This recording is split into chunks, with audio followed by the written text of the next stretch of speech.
You are now entering Maximum Driftcast, the only drifting podcast hosted by a Spanish soccer mom, a 30-year-old silver-haired fox going on 60, and finally, a 200-pound bowl of spaghetti with chimichanga arms. The champions, we are the champions.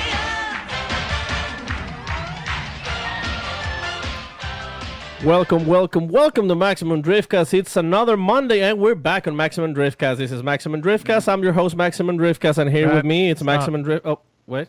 That's a lot. There was a lot of welcomes in Driftcast. Man, that was a rough intro. It was well, we were actually training. I'm going through. Paco has a notebook here. He has actually. Okay. Give me a notebook over there, Paco. I don't even know where that Here it is. This is it's actually a scroll, Sam. It's a scroll, and on the scroll is intros to Driftcast that Paco's been writing for a couple weeks, and that's the one he used. Okay, well, I'd say let's table that one for a little while, and maybe we can come back to that idea later. When did you start writing on scrolls, Paco? Let me show. Okay, this is what I'm gonna do with the scroll. Yep. And this that's the idea. Oh no! Oh boy! God, that was the best intro ever, and you just lost it. It's gonna be impossible to top forever Sam's gone. pigeon joke. Yep, So hopefully this was a good second. Don't even try. You'll hurt yourself, kid. No. That scroll's forever gone. I wish we actually did some more logging and data written down on scrolls. You know, like the old school ones you're putting in your backpack instead of notebooks. That'd be kind of cool. Yep. Well, I used to actually do some logging in my past, but I used to go by a different name. I'd go by Kenny Loggings. Oh, Kenny Loggins. That's a good log. That's a nice log. I've seen a lot of logs in my life, Sam, and that was one of the best logs I've ever seen. So that's a fun joke that I just did, and I like to say it joking after we say a joke, so that way no one's confused about jokes. So the joke was Kenny Loggins is my screen name and password. So I Kenny log in to lots of sites. Yep. Well, that's when you're done with the site, what do you do? Well, it depends on what kind of site I'm going to. So Corey, what kind of sites do you go to on the internet? I was just thinking if you Kenny log in, you eventually have to Kenny log out. That's right. So Kenny log in, Kenny log out. That's what I always say. Yeah, that's what my grandpappy taught me. Let's see, Sam. I've been talking to you quite a bit for the past couple days. Obviously, you left early on the last show. Yeah, I listened to that show while driving to Riverside, California. Beautiful Riverside. The Riverside's beautiful. It's right next to a river. And I listened to you on the freeway, windows up, of course, because I don't have AC in my car right now. That made it really nice. Oh, absolutely. And did you cry, you little bitch? It sounded like you were crying the whole show. No, I wouldn't. I told you I had some.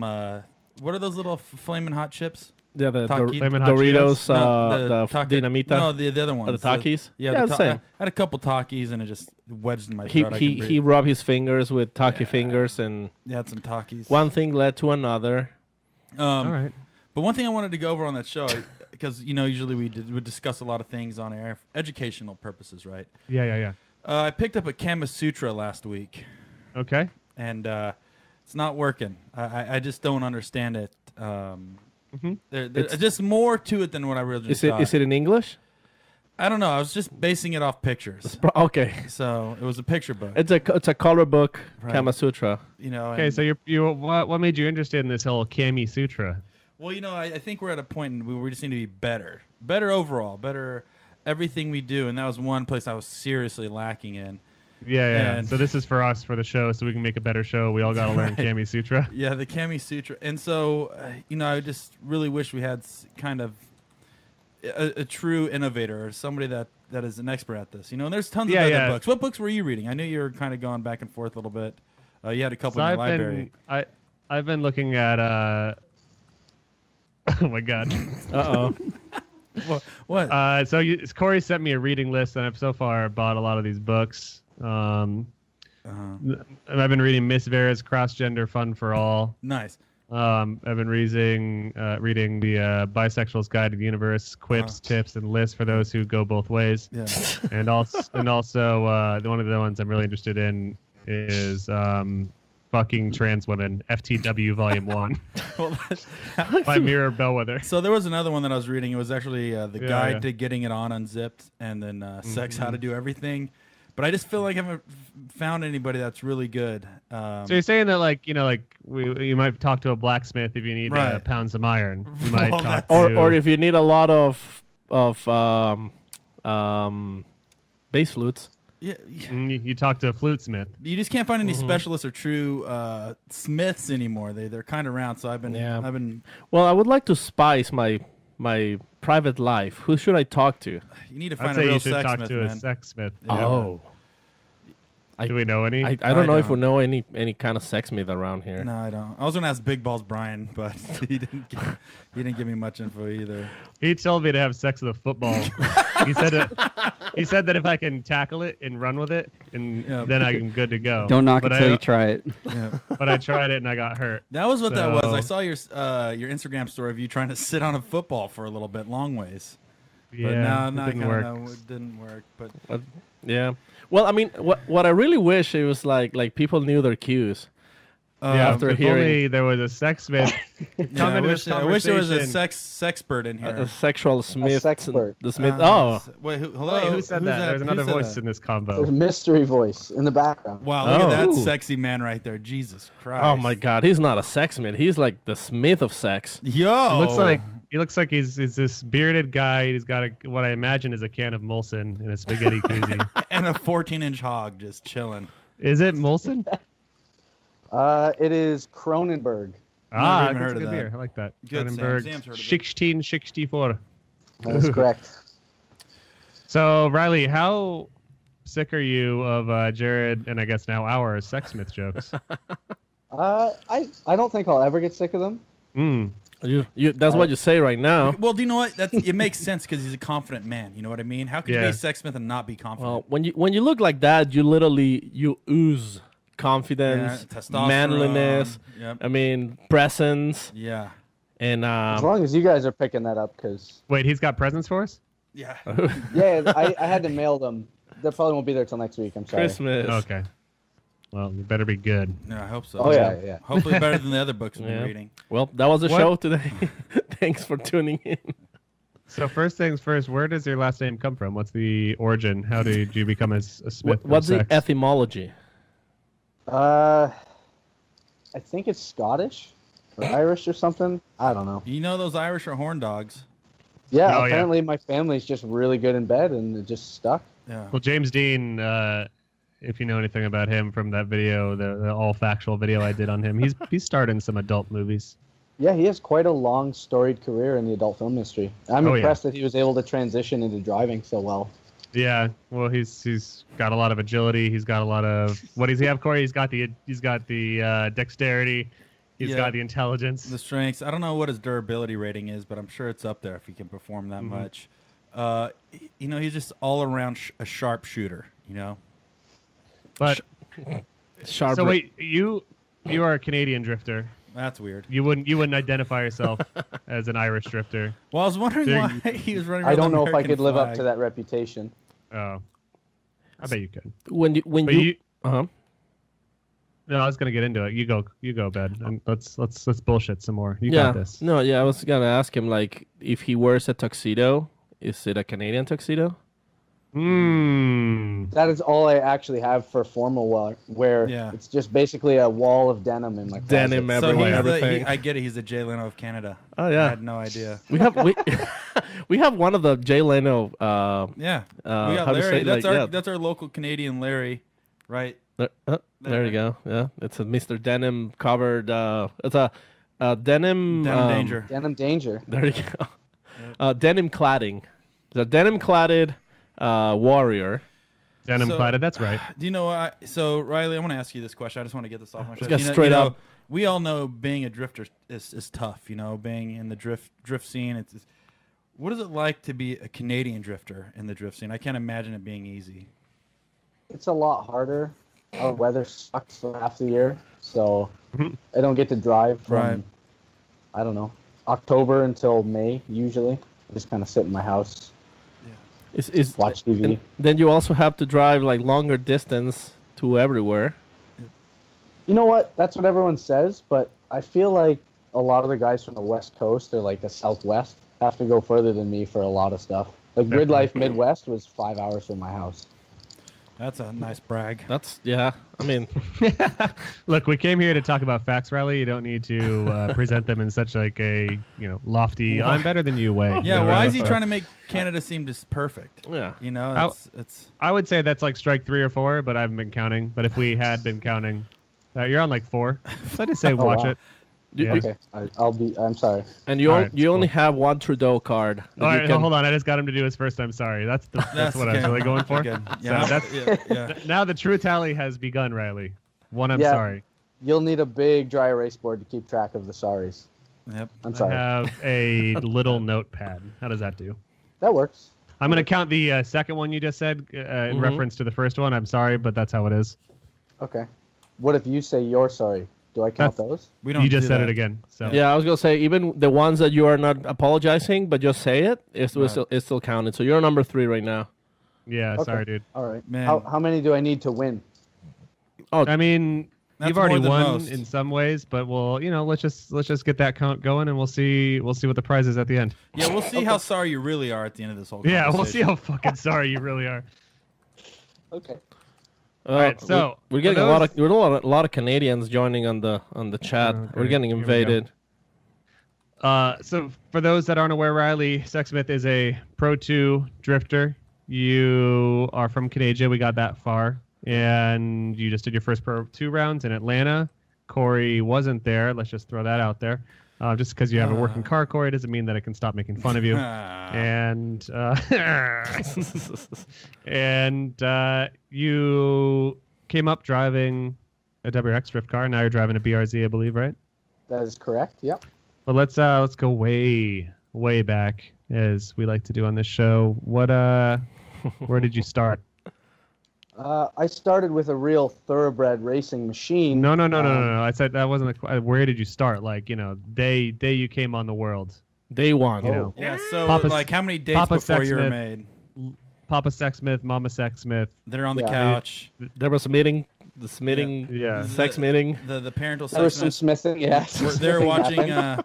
They're watching Yes. Total Recall late one night, and And then that The chick bar with scene. The Got it shit with going. the triple Yeah. breast. yep. So showed That up, was- and then here's Riley. Riley Your- was conceived after your- Total Recall. Thank you, Arnold. Yeah, no, actually, he's a product of Ridley Scott. I heard your name was originally gonna be Ridley Sexsmith, but they were like, "Nah, it's too obvious. Let's just go to Riley." Yeah.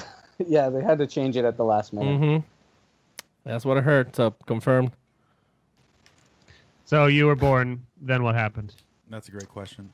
Oh man. Thank I don't know. I actually moved to your wonderful country of America when I was 2. Wait, Oh, what? Welcome.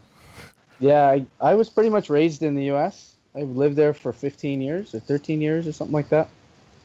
So, I'm wise to all your ways. You can- What'd you do to get kicked out? Oh man, the list is so long. Let's just say I can't go within 500 feet of an elementary school Yep. Yeah. or a public library. With that beard, I'm not surprised. Yeah. Yeah. What state did you grow up in? New York. Also, Oh, no. Riley, real quick note: we like to have fun on the show, but I don't appreciate jokes like that. So, Right. Yeah. That's. do you have anything to say for yourself, Riley? I'm Oh, sorry. do you know what? Do you know why Sam, hold on. Do you know why he's not allowed to go by elementary schools? Because he was too rough during flag football, and they don't want him to come back. It wasn't. Yeah. Yeah. I mean, that wasn't even a question, and they won't let him near the library because Right. he was checking Yeah. out too many 'Cause books he's- yeah, at once he because reading of his too great much. thirst for knowledge. Yeah. Yeah, he's reading too much. Not to mention, he's got a very explicit last name. I don't know if you guys noticed, but his name includes the actual word What is it? S-E. Man, Oh. Paco, that's not explicit. It's a very special thing. It's how you were born, maybe even you. Paco. Allegedly. Paco was the first butt baby I've ever I met. think I'm a product of hentai.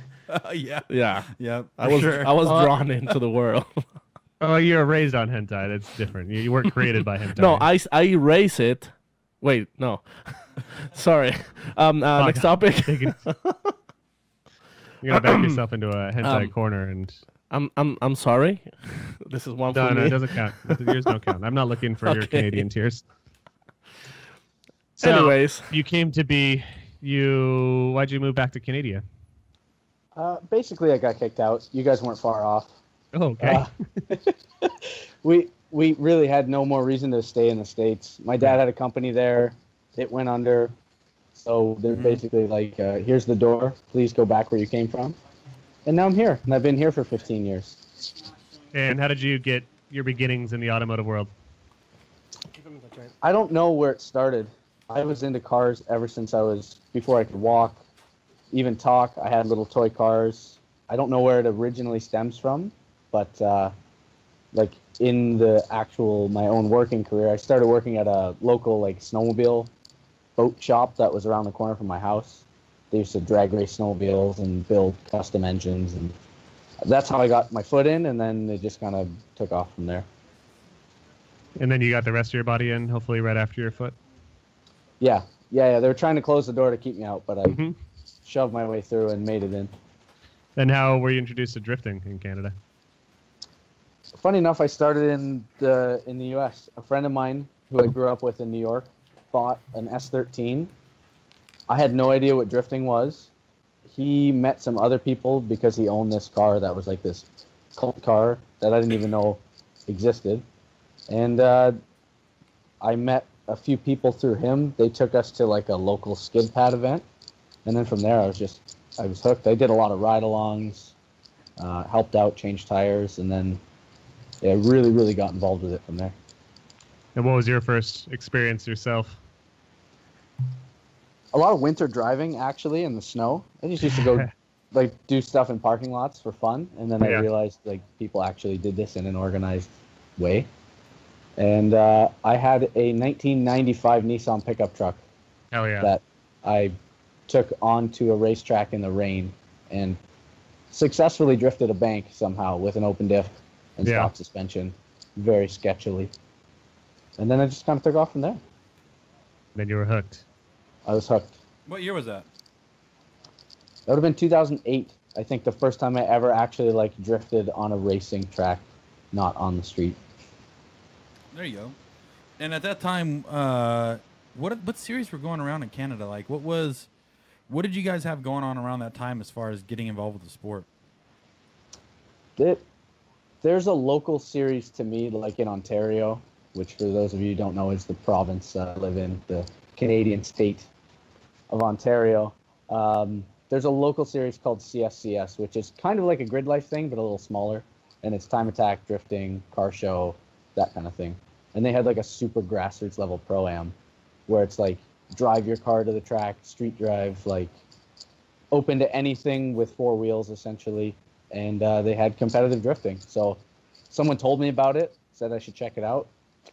Went there with my truck, and I was able to at least qualify on the first event, which was pretty exciting. Wait, did your stock open diff truck? I had the diff welded by that point. Okay. I through a few of my friends, they helped me kind of set it up. I welded the diff, I put a seat in, I put a handbrake in it, and it was still my daily driver, but a couple of people told me about these local events I could go to, which was kind of hard to get involved with at first because it's really hard to find information on it. It was like you had to know somebody who knew somebody. Yeah. And then once I got in, it just kind of, the doors opened up and all this stuff opened up to me for drifting in Canada. As it turns out, there was a lot going on I didn't even know about in my backyard almost. And I'm looking at your Instagram right now. You still have that truck. It's in my garage right now, yeah. That's awesome. Was that powered by a KA? Yep. Single cam, tower of power. That's rad. I'm sure Paco loves drift trucks because he likes everything that's not supposed to drift, right? Pretty much, yeah. I mean, absolutely. Especially single cam, power of tower. What was that again? Except that truck is still a much greater starting point than, let's say, a minivan, I imagine. Yeah. No, I'm never gonna deny that. I don't know. The Previ is a pretty sweet machine. A lot of engineering in that thing. We have a connoisseur in the house. Oh, yeah. Anything that's not supposed to drift, that's drifting, is what I enjoy. Yeah, which brings you to the car that many people probably or may know you best for, which is drifting a WRX. Yep. Again, it was right along that vein of taking something that really wasn't that great for drifting or hadn't been utilized that much and then trying to make it work. So I had gone to Envi Auto and kind of talked to them about helping me build one. I kind of outgrown the truck, and I wanted something different, but not a giant steaming turd of a vehicle. Those are my favorite. And yeah, they seem to be my favorites too because I've owned a lot. But I kind of came to them with that idea, and as it turns out, they had the same idea at the same time. And then instead of them helping me do it, they said, "Hey, how about we build it because you don't know what the hell you're doing, and then you can drive it for us." That's awesome. I got incredibly lucky in that I fell into that because otherwise, well, I would be talking to you guys right now. That's for sure. So what goes into taking a from the factory all-wheel drive platform and turning it into a drift car? And we've had this discussion like a couple times on the show, but I don't know. Have we ever talked to anyone that has owned one and piloted one for long? I guess we talked to Federico, who drove one for a bit. For Team Orange, yeah, he drove that Blobeye, like the 05 STI. Yeah. So what? Is that what you guys decided to go orange as well? No, that's funny enough. It's always been the shop kind of race car colors. They've been orange forever, and it just so happens that some people in Japan did it first. So a lot of people thought we copied them, but it wasn't on purpose. I promise. Yeah. No, Dov. By the way, Dov owns Envi Auto, and he was telling me a little story about that, how they come up with the orange. What's the story, Paco? Tell us. Educate us. So he was born. He was a baby. Yeah, he was a baby. And the first thing they gave him for his non-teeth mouth to eat was an orange. Okay. So since that moment, he just remembered the orange as the color of life. Wow. And so Dov, peace up. Peace. He's watching right now. Oh yeah, of course. He better be watching right now, Dov. And we know. I didn't know Dov was born with no teeth.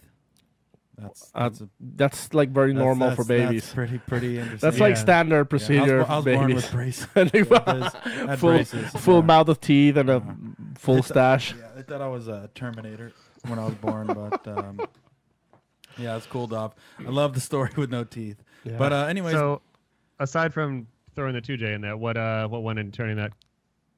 What year and what model was that? So it started life as a 2000. I wish it was actually a base model Impreza. Really? 06. I mean, you're gonna rip all the guts out anyways. So. Yeah, it really didn't matter at that point. So we got it from a guy who tried to do an H6 swap into it and failed miserably. H6 swap, the flat, or what's the H6? I can't remember which one it might have been an SVX engine. I know Paco loves Hey. SVX. oh my god, you guys are such nerds. I know Dov loves SVXs too. No, he hates them. Sure, you could say that. But so it started life as an 06 Impreza. Someone did a swap. It did not go well. He ended up parting the car out. We bought the rolling shell and took the drivetrain out of Dov's old race car, which was a GC8, like two-door Impreza. Yeah. That in it with a welded center diff and just made like front axle stubs to hold the wheel bearings together in the front. Yeah. Cut the knuckles, and that was pretty much it. Otherwise, it was basically an STI drivetrain with no front axles in it. And we ran it like that for an entire season. It just had like a big turbo, forged internals, yeah, that kind of stuff. And you actually managed to run a EJ in a race situation and didn't blow it up? That engine, believe it or not, is still running in another customer's time attack car, and it's been 3 years since it was in the drift car, so he's been using it for autocross for 3 more seasons, and he's still winning events with that. I have no idea how that engine's still together. It's been in a race car for like 10 years. Those motors have such bad stigmas, but my EJ20 on my base 02 Bug-Eye WX that I drove into the ground, I got 200,000 miles out of it, and it saw a red line pretty much every day, and that motor lasted quite a while. But yeah, I feel like the motors get a bad rep, but it sounds like you had a good one too. Yeah, I honestly never had an issue with engines. Lots of differentials broken, lots of blown up axles. Mm-hmm. And the main downfall of that car was the window of power was so small. Being a 2-liter, it was stroked to a 2.2 running on race fuel. So it was like 560 horsepower, but very little torque and for a very, very brief period of time. And we were still running a 6-speed gearbox, like a STI gearbox.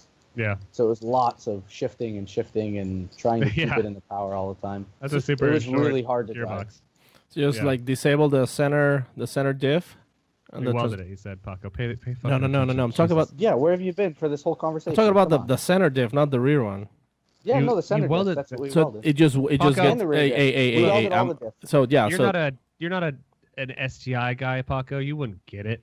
But these things got center diffs. All right. I mean, I was just He has a asking point. if it like gets We got center diffs. We got front diffs. We got Yep. rear diffs. Yeah, Yeah. diffs everywhere. You got diff sticks. You got. diff sticks. Yeah. Okay, well, I'm just No wondering. wonder why if- you got all you Subi guys kiss all the time. Yeah, and vape So into how- each other's eyes. Yep. How was the balance on the car in that form? Did it rotate? Did it have angle? Yeah, we hadn't really figured out the steering yet, but because it just had stock STI arms with cut knuckles, so Yeah. the steering angle was the major limiting factor. But it worked really well. The car rotated. We had an old Rally like 11-to-1 ratio quick rack in it, so it was Oh, nice. super responsive. You like barely touch the wheel and you could go lock to lock super fast. And Yeah. it was good to drive for like pro-am events, but trying to drive it how the BRZ is now, there's no way I ever Right. would have been able to. And did you qualify for? Did you win your Pro Am series or qualify high enough to get your license in that form, or did you 2J it first? Yeah, it wasn't until the 2J. So I did the first event I ever did. I was like, I'm coming out swinging. I'm gonna show all these guys what's up. It was in Canada at Saint Eustache where they had the FD Canada rounds. Nice. Yeah. For the first year of FD Canada when it like started here, and I thought I was gonna come out, crush everybody, and I didn't even qualify. That's the best. Pretty sure I cried all the way home. Oh, Cried for a week after that, but it wasn't until I think the end of the season that I was even able to like get anywhere close to a podium with that setup. But once we did like an actual real engine, Mhm. then things started to kind of progress. We worked on the steering, made custom arms, really messed around with a lot of the front end stuff. And then it wasn't until MDU in Detroit that I was able to get on a podium with it. awesome. Nice. Yeah, the only other 2J WRX drift car that I know of is actually one of our buddies in Phoenix, David Lloyd. He's been running one for a while, actually. Oh yeah, he's had his. We actually found him through like the internet, the World Wide Web, Yeah. and he gave us a lot. We bounced a lot of ideas off him, and he gave us some tips on like I had to do this, I had to do that, and helped us kind of figure out a couple weird things with putting the engine in and little stuff that you wouldn't think of at first. Yeah. Things that he had to deal with. So he's a really good resource for that. He was a lot of help when we first built the Awesome. car. That's cool to hear. What's the weight difference between your engine and transmission setup now versus having the EJ and an STI transmission? To be honest, it's not. We didn't actually weigh them side by side, but it's not that far off. So the EJ is very light, but the STI tranny, if you've ever lifted one, are Yeah, it's very, super heavy. very heavy. So Yeah. I've Because we- had one crush my body before. yeah, I definitely dropped one on my chest, and it's no fun. Yeah. So the G-force that we run, because it's so small with an aluminum bell housing, saved like 100 pounds off the tranny, which the engine kind of makes up for. So we maybe gained 150 pounds on the car, all in Yeah. the wrong spot, way over the front axle. But Right. I can't really feel the difference, to be honest. Yeah. That's one of the big complaints that like Forsberg has stated when he drives like JZ powered 240s and whatnot is that it adds a lot of weight over the front axle, which is kind of the worst spot many say. But it looks like looking at photos of your the 2J STI car, it looks like it's pretty low and at least decently far back in the bay. It's a pretty big bay because of that big old dumb boxer motor. Yeah.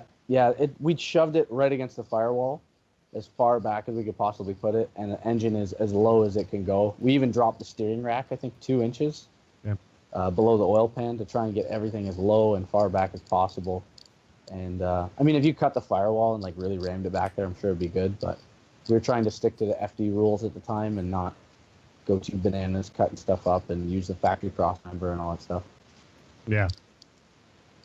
That's awesome. And you said you got your win in Detroit, and then you qualified and participated well enough to get your Pro 2 license, obviously. Yeah, the rest of that season went really well. I think I won Detroit. I did horrible in Ohio, and then I ended up coming third in St. Louis, where we'll be going for round 2 of FD. Yeah. Or Pro 2, I should say. I'm super excited because I love that track. Yeah, so And, you're one of the few guys that probably has experience on that track. I do have a bit of advantage. Like, I have no idea what layout they're going to use, but if it's anything like the MDU layout, I'm looking forward to it. It's kind of similar to Texas. Flat, very long straightaway in the middle, big sweeping corner at the end. I love it. Pretty high speed compared to other courses. It's probably one of the fastest ones I've ever driven. Like, just the way you have to link. There's a chicane and then a big straight that goes over like a little crest, and then a left hook. But the straightaway is so long. In the STI, I think it was in fourth gear, like to the floor of the entire straightaway. You think it's been faster than Gridlifer Atlanta? Probably. Well, I mean, if you're talking full course, no. Yeah, because we've seen you like literally destroying the track and like almost like taking off, and it was like probably 20 feet over the ground and literally flying. I wish. Have you seen that track? What is it in Estonia with that crazy jump in it? Yeah, I wanted to talk about that last week, but I got kicked off the show. Yeah, everybody's been posting about it. Looks like the new Ebisu. It's such a weird corner too, because I saw those photos of all these Estonian drift cars, 4 wheels off the ground, and I figured they were like going super high speed, which they were going fast, mind you. But it's such a weird track that it's like a fast, rapidly decelerating corner that goes into like almost like a 90-degree left turn. So they're just like flying over this hill and then immediately hitting the ground and gripping up and then going into another corner. It's really insane. Like, it's so technical. But it looks like a lot of fun. Yeah, they're madmen for doing that. It's wild. I don't know what car you would do that in, though. Because you would break everything probably 12 times. Maybe JR's Mustang. Probably could swing that. The Fox Buddy or JR's? Oh, the Pro car. Jump like that. He's got the travel for it. We could actually probably do in that Buick we rented in Atlanta. Mm-hmm. Yeah, that would be. If we get a good enough rental car, we could hit that. Yeah, that was a fine stallion. I'd hit it. I'd definitely hit that. So Subaru 2JZ. I'm looking on the Googles right now, and all I see is 2JZ Subaru, and it's Riley's and Dobbs pops up. So obviously you went through, get your Pro 2 license. When did you guys decide that you were going to make that jump? The following season, we wanted to kind of maybe try one event. We were supposed to do, I think actually the next season we were going to try Atlanta, and then something happened. We couldn't get it together. Ended up skipping a season. So I didn't use my license at all for the first year. And then I had to re-petition for it the next year.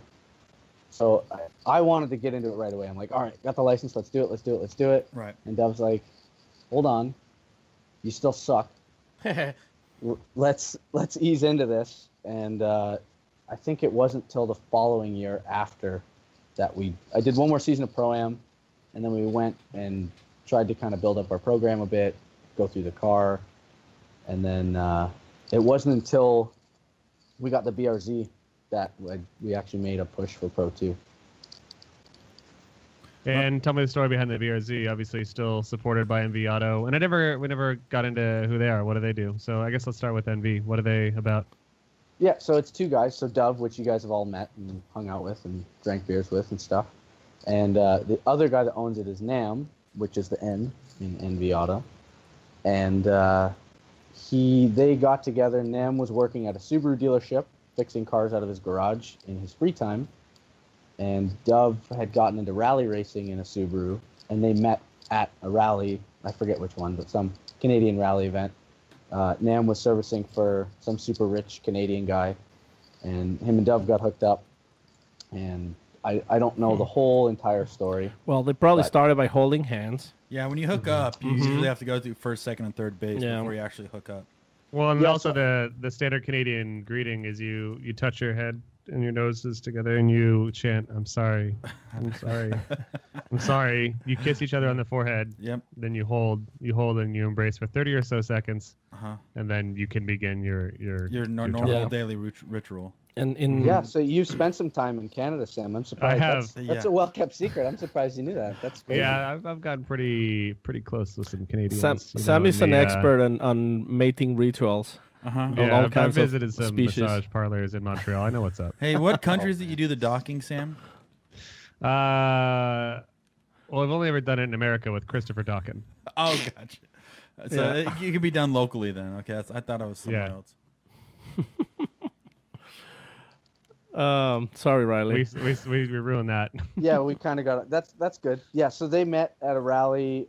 I can't remember the whole story on how they decided to go into business together, but basically Dove has like a good business background, and he's been involved in a lot of different motorsports. He was involved in import drag racing back in the late 90s, early 2000s. He worked with ACP, Andrew Comrie Picard, for through X Games and did a lot of rally prep.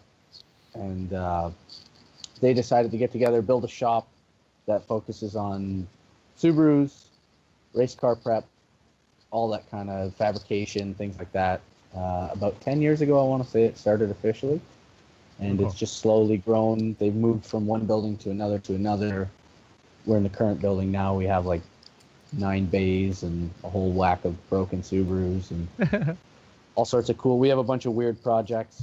There's a twin turbo V8 911, 2JZ Chevy Bel Air. We had a K powered Swift. All sorts of weird stuff comes through the door. I got a question for you. You did say you have a Chevy Bel Air over there. Is that considered an import for you guys? Sure is. Technically, I don't know because there's technically a GM plant in Oshawa, Ontario. I don't want damn imports. Yeah, I don't want to break your heart, Corey, but America's most American car, the Camaro, is born in Canada. Oh my god. Yeah. So is the Ford GT actually. It's built by Multimatic in Mississauga. The new one? Sorry. Yeah, the new one. It's built by a small company like 45 minutes This from here. goddamn piece of shit Canadian piece of shit Camaro. I'm trying to tell you, there's not even a damn country. And you guys think you're just going to come on and make their own damn cars? Import piece of What a load of bullshit. And they're like, oh, sorry, guys. Yeah, sorry. Hey, sorry about that. Sorry. Hey. So we just heard you mentioning we have at Envi Auto. Does that mean you're working there? Is that where you turn wrenches there during the daylight hours? Yeah. Cool. Yeah, so when we first got hooked up talking about building a drift car, they got the shell, we started prepping it, and I was working at a motorcycle dealership. And I would come in after work every night, help like strip paint and like cut metal and, do menial jobs that my skill level allows me to do. Yeah. And after a couple months, they said, hey, like we could use some help with like basic stuff around the shop. Do you want a job here? So I quit my job of like 9 years, moved over with them, and I've been working there for 4.5 years now. That's awesome. They pay the bills and they take care of me. We're like a little family at Envi Auto. Are you allowed to touch cars yet, or you still have to sweep the floors? So when I started, they're like, hey, you could probably work on some cars. And then once they actually saw me work on cars, they said, actually, maybe you should just take out the garbage and. I'm ready, coach. Put me in the game. Take it easy, water boy. These guys are looking dehydrated.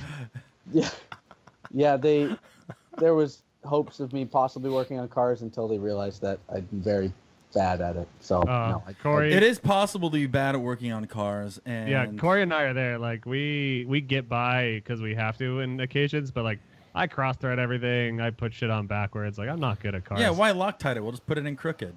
That's right. That's the same thing too. Right. Yeah, it is. Holds just as good. Cross threads are better than no threads. That's what I always say. That's what I've always said. Yep. I heard you can work a mean reception desk.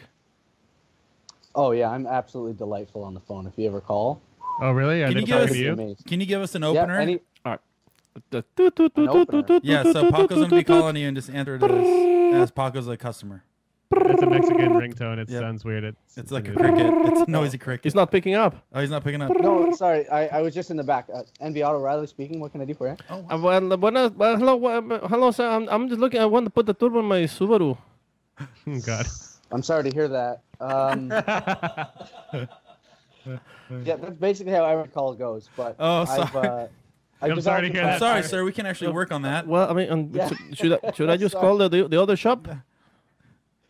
What's that? Should I just call the other shop? Oh, he's still on the line. No. Riley, sorry. you can't say it. He's What kind still of on the turbo are line. you looking to do on your Subaru there? What do you have now? Well, I have a double coil, a big 10,000 microfarads battery vape stick. Oh yeah. We've seen a lot of those come through lately. The coils keep burning out. Yeah, it's burning my throat, Yeah. No, I hear you. I had that same problem myself with my own vape. Oh. Yeah. So can I comment before you guys can I comment on that? I like how Riley is like tech support 101, where it's like acknowledges the problem and says he has a similar one and he understands the frustration. It's classic. That's tech support guru, like A+ stuff. Oh, I'm sorry. He's probably reading it right now. I mean, I'm not buying it. Yeah, he's reading the Googling script. coil repair. Yeah. All right, let's unpause the phone call. All right, Paco, pick it back up. Yeah, so I plan to vape my stuff, and what can we do? Well, I'd say we got to upgrade the diameter of the gauge of the wire of the coil because the voltage you're putting through it is just too much. And it's burning it out too quickly, and that's what's really burning your throat. The what? We'll get the you what, sorry, the sir? STI upgraded coil. What you want to make more? The what? The voltage? Okay, what is it? Can't away. The voltage, because if you want like the actual real true Subaru vape, you need as many volts as you can get. Órale. Oh, okay. What? Yeah. You ready for my credit card? Wow. Yeah. It's a Visa or MasterCard. It's. I don't have my Visa. No, I don't have Visa. only MasterCard. I'm sorry, Corey made me. I lost character. Good job, Corey. No. Before we finish, Paco, finish the call. What's your credit card number? Everybody I need the expiry and the 3 in the back too. And your address. 69. He gives out Sam's. Riley, wow. I was actually blown away by that. Wow. Man, Envi Auto guys just crushing. Can we hire you to answer the phones at the Maximum Driftcast studio? Sorry, Envi Auto. This guy's too good.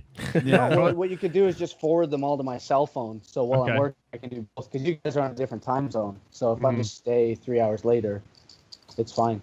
I'm down. All right. Cool. Well, thank you. The pay is nothing, and the hours are long, and there's no reward. No, there's no air conditioning, by the way. Like in a job. Like we are the literal definition of a sweatshop. Yeah, literally. Like Paco and Corey are just covered. Sweating. Speaking of, it's like 108 today in Arizona. You peasants, what? How hot is it? Actually, it wasn't that terrible today because we had the monsoon season finally started. Oh yeah, Woot, you guys are. I take that back. Monsoon season is my favorite time in Arizona. Yeah, you're missing out, Sam. You're. I don't know what kind of seasons you have out there. I wish I had an STI to go to the puddles and Well, not my STI, at least until a couple months ago, because I had a cold air intake on it, which with no fender liner. So I shut her down due to some puddles at some point there. Not the best. Nice. It's pretty much ruined. Oh yeah, so you got to stick with the stock airbox. Yeah, but that's gone. That's long gone. So I had to pay and get a short ram air intake, and I mixed it up with an intake from our friends at AM Intakes. But now it's good. I drove through the rain and I wide open throttled it and still sucked in a little water. Hit a guardrail. Yeah. Well, I have. I don't know if you've been listening to the show for a while, but early on I mentioned one time in the McDonald's drive-through with some reindeer antlers and a nose on my car. I did overjuice it around a corner and hit a curb. So, it happens to the best of us. Us STI guys know what's up. Oh, I've hit my fair share of curbs. Don't you worry. Perfect. Yeah, you had that. You had that one time in Atlanta this year. Yeah, that was. What happened in Atlanta? Minor scrape on the wall. It's no big deal. No, it's just you could put a Band-Aid over it. How far do you move the wall? Like a couple feet? No, only a few inches. I just moved the wall a few inches. That's it.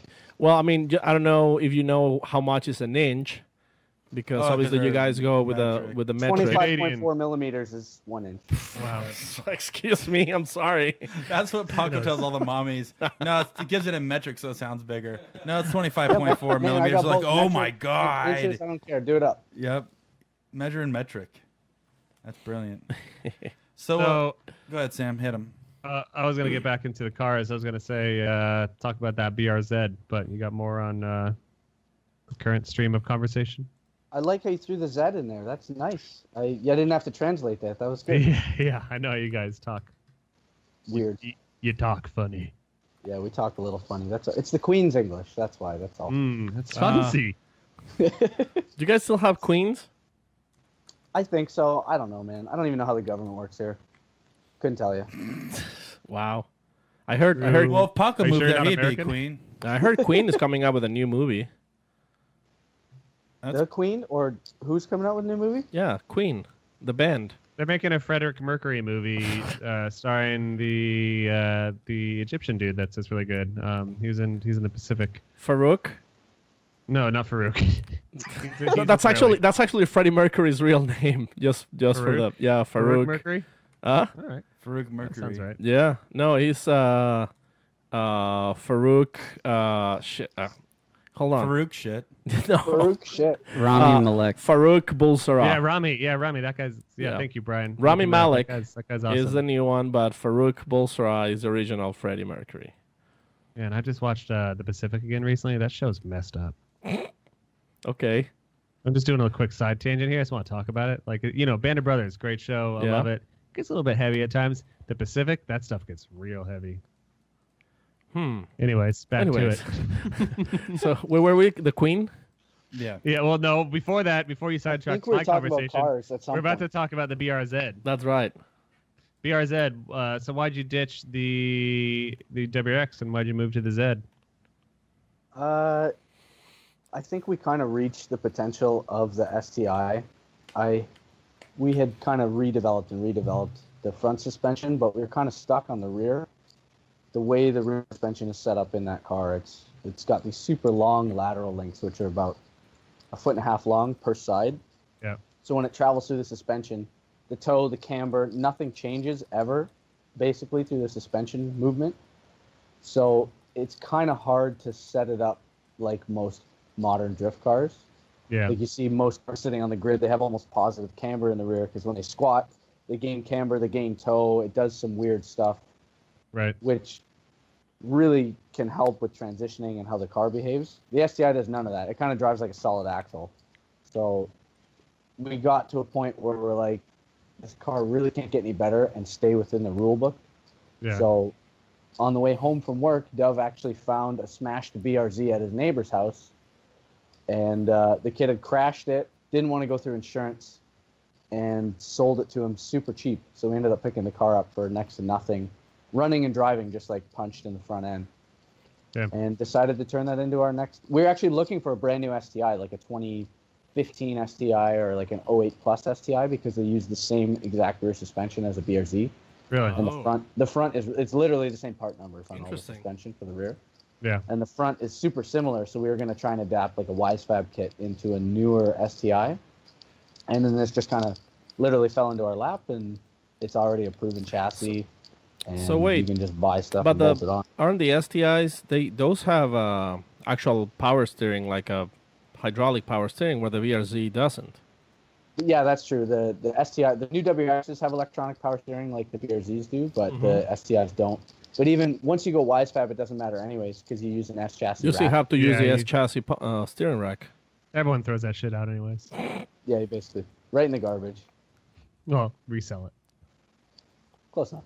Yeah. So, what has been your guide to setting up the BRZ?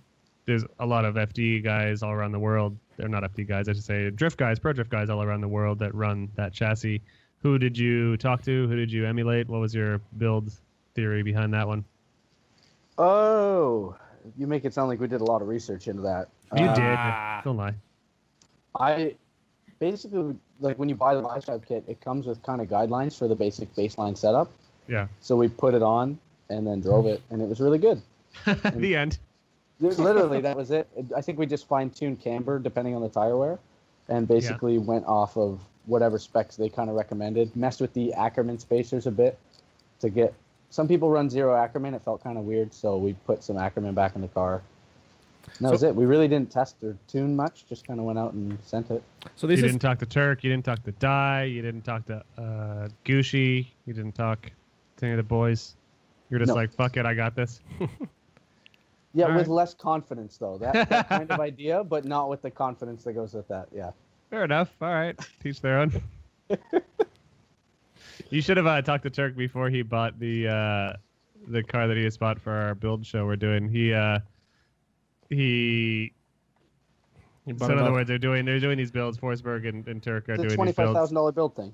Yeah, and we found a car for Turk that was like a $9,000 FRS that was like good to go, low mileage, motor worked, not crash at all.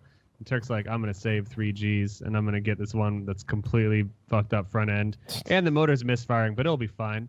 And he cut it back, and they spent like a half day, which is very valuable Turk time, trying to diagnose it. And yep, sure enough, motor is fucked. So perfect. He saved $3,000, and is going to have to swap out a motor and potentially buy a new motor. I'm sure he's got a connection. I think he might actually get the motor from the Ferrari car, the one that they took out, the stock GT86 motor. So, but it's just like saving $3,000 up front is now costing him more than that probably, plus time on the end. Well, you could say he wasn't scripted, so. Yeah, definitely wasn't. Well, reality we definitely show. have been shitting on him on the show for going that route because, if you're, it's funny because we spent 4 seasons of Drift Garage saying, if you're going to do it right the first time. Just spend a little more, get the right parts, and you'll be much happier in the end. And whose advice did he not follow? His own. Yeah, so. It's always how it goes, though. Yeah. Turk is just trying to work on some cars. That's what he loves doing. Oh, yeah. It's like Corey. It's not. It's not. He hates it. Forsberg is the Forsberg guy. likes working on cars. He's a weirdo. Zen. Well, I guess I'm a weirdo. No, you like taking cars apart. I like taking them apart. You don't like I'm put them very good together, Paco. Dude, that's cutting up We have cars. a lot in common, you know that? Oh, yeah. I've taken apart so many things and never put them back together. Dude, it is that incredible. I just had this conversation with somebody else the other day. Oh, thanks, Corey. And I'm like, Paco loves cutting them up and taking them apart. After that, then you move to phase 2, which is go to Sam. Buy Sam another car. It's got to obviously Get halfway through one project, abandon it forever, and then start another one and abandon that one halfway through. It's funny. I was on Facebook. Somebody was saying that they're shopping for car parts for a car that they don't own yet, and I was like, sometimes I actually shop for a car that I don't own just because I have the parts for it. Yeah. So that's such a backwards way of doing it, Paco. Yeah. So I mean, I guess it's madness. All right, well. Back to the Zed. How was driving it at Atlanta? That's your first professional outing for you to rip that thing. Your Pro 2 debut at Formula Drift Atlanta this year. It was, a little nerve-wracking because I didn't really know where I stood in terms of the competition. I had driven with a few of those guys before in MDU, but on very limited terms. So I was comfortable with the track because of Gridlife. We'd done Gridlife there twice. And I was there the year before with the BRZ. So not this year, last year. I was there with the BRZ, but the power steering failed almost immediately. I think I got 2 runs. I couldn't qualify. And it was a pretty disappointing way to start the season. But going there this year, I was pretty comfortable with the track and the car, but I wasn't comfortable with where everyone else stood. Yeah. And if I was going to be good enough to be able to qualify and do all this other stuff. So yeah. I'm sorry. Did you drive the BRZ at rounds last year? Texas. For some reason, I thought you were in the. Yeah, for some reason, I thought you were in the WX still. I forgot you were in the BRZ. No, man, that thing's a turd. I can't. So you've got experience in the BRZ then already. Yeah. Yeah, and we changed a little bit for this year, but it was more like it works. Don't touch it, other than fix broke things. And that Subaru did great in Gridlife. Let me tell you that. Yeah, that car is actually really good for Gridlife. That is what it's good for. It's not the best competition car. I can't drive it as hard as I can with the BRZ, especially like in tandem. Yep. But for just like going out and driving like a maniac, it's perfect. Yeah, especially the last weekend. Paco, I'll take care of the shit talking here, dude. When you do it, you're just mean. All right. I'm terrible. Yeah. I'm just a mean guy. Paco, for those that don't know, is being mean to Riley because Riley's car broke. But think about this: if Riley's 2J WX wouldn't have blown up, Corey may never have driven because Riley donated a bunch of his parts to Corey. Yep, he sure did. He was a lifesaver. Him and the Envi Auto guys. Dov was like pretty much stationed on your pits. Oh yeah, at that point. Definitely. And well, I went back to their pits like the end of the night, and Dov was grilling up tons of food. I'm like, God, I should be more over on this side because they have so much. I wish my car was broken. Yeah, just grilling. Like these guys barbecue so hard. It was awesome. No, but I was able to get a power steering pump from you guys and some fittings or Power something. steering cooler. Yeah, power steering cooler. Some lines, some fittings. Yeah. Some knowledge that's irreplaceable. Yeah. Some camaraderie, some friendship. You know, none of that you would have had. So before you go slanging mean stuff, Paco, why don't you think about who it's affecting? Huh? Yeah, I'm going to have my Canadian friends beat you up, Paco. Oh, please don't do it. Hey, Riley, when you went on track, actually, for Gridlifer, Paco was saying some really mean things over the intercom. I just can't repeat them. Yeah, well, that's true. It wasn't just me. Nope. Sam and Gerald were like saying like, "Come on, Paco, just say something." I didn't hear it. I was like, I don't want to say anything wrong, and they're like, "Come on, Paco, like like, nobody's gonna know it's you, anyways." Yeah. They're gonna throw us under the bus. Cool. Yeah. So, yep. Well, you got to give in to peer pressure sometimes. Oh, at some point we had you up there. You saw it. Yeah, he was up there. He was watching the shit go down. Yeah. No, it was actually really nice in there. There was a good breeze, some shade. See, Corey would have been so pumped if he was in your situation where like your motor blows up on the first run of the first day, because then Corey could be like, "Fuck, get off the drive. I can just hang out all weekend, do some announcing with my friends, man." Unfortunately, his motor stayed together, and he had Sam, to drive. take that back. I'm sorry to hear that, Corey. I don't need any curses. Don't knock on wood, there, dude. No, I'm kidding. It was. Did you listen to last week's episode, Riley? Yeah, I did. It was really good. It was really good. I was like I said earlier at the head of the show. It's like I was driving along listening. It was real nice to hear Corey get real deep, because it's funny. Like I said at the beginning of the show, it's like we all talk to each other every week, and we always relate to our guests with a little bit of our own stories, but we never get the bigger picture. We got to hear that whole picture of Corey growing up with those learning issues that he had, and then. He didn't graduate high school. He joined a sweatshop. Yeah, well, I only gave you guys about 25% of what I had, because I could have talked all night. I just didn't want to. I was eating those hot chips, and it was burning me up. Mm-hmm. It's getting real spicy out there. God damn, these things are hot. I don't know. That was a good story, Corey. You really had to hustle hard, man, to make it happen. I'm really impressed with what you're able to do, with limited resources. Dude, I have so many weird stories like that. Just like I could literally go on with scrambling and hustling all night that I was like, I'm just going to kill myself. I keep telling myself, I'll bore everybody to death, so I'll save it for another time. I'm waiting for Sam to do his, because I know Sam has Mine is now nowhere near as interesting as that one. No, you got a probe. Your mom hooked you up. You got a camera. Aside from my street racing story, which I told with JTP on the phone, and... I don't know. I guess there's some cool shit in there. Then the other part of your story was I told everybody that we met through my friend Mark, that I play World of Warcraft. You got some stuff wrong though. I wanted to write it down while driving, but I forgot what it was. You definitely messed up some facts. What did I mess up? You said that first of all, you only weighed like 180 pounds of spaghetti. I think that was like the least $190. Oh, don't go there, you fat pig. So Riley, not to get too sidetracked from your conversation, but yeah, the first story, Corey, of when we met was not, I wasn't even doing a video yet. I was still taking photos. I just wanted to I was still trying to figure out what Drift Idiot was.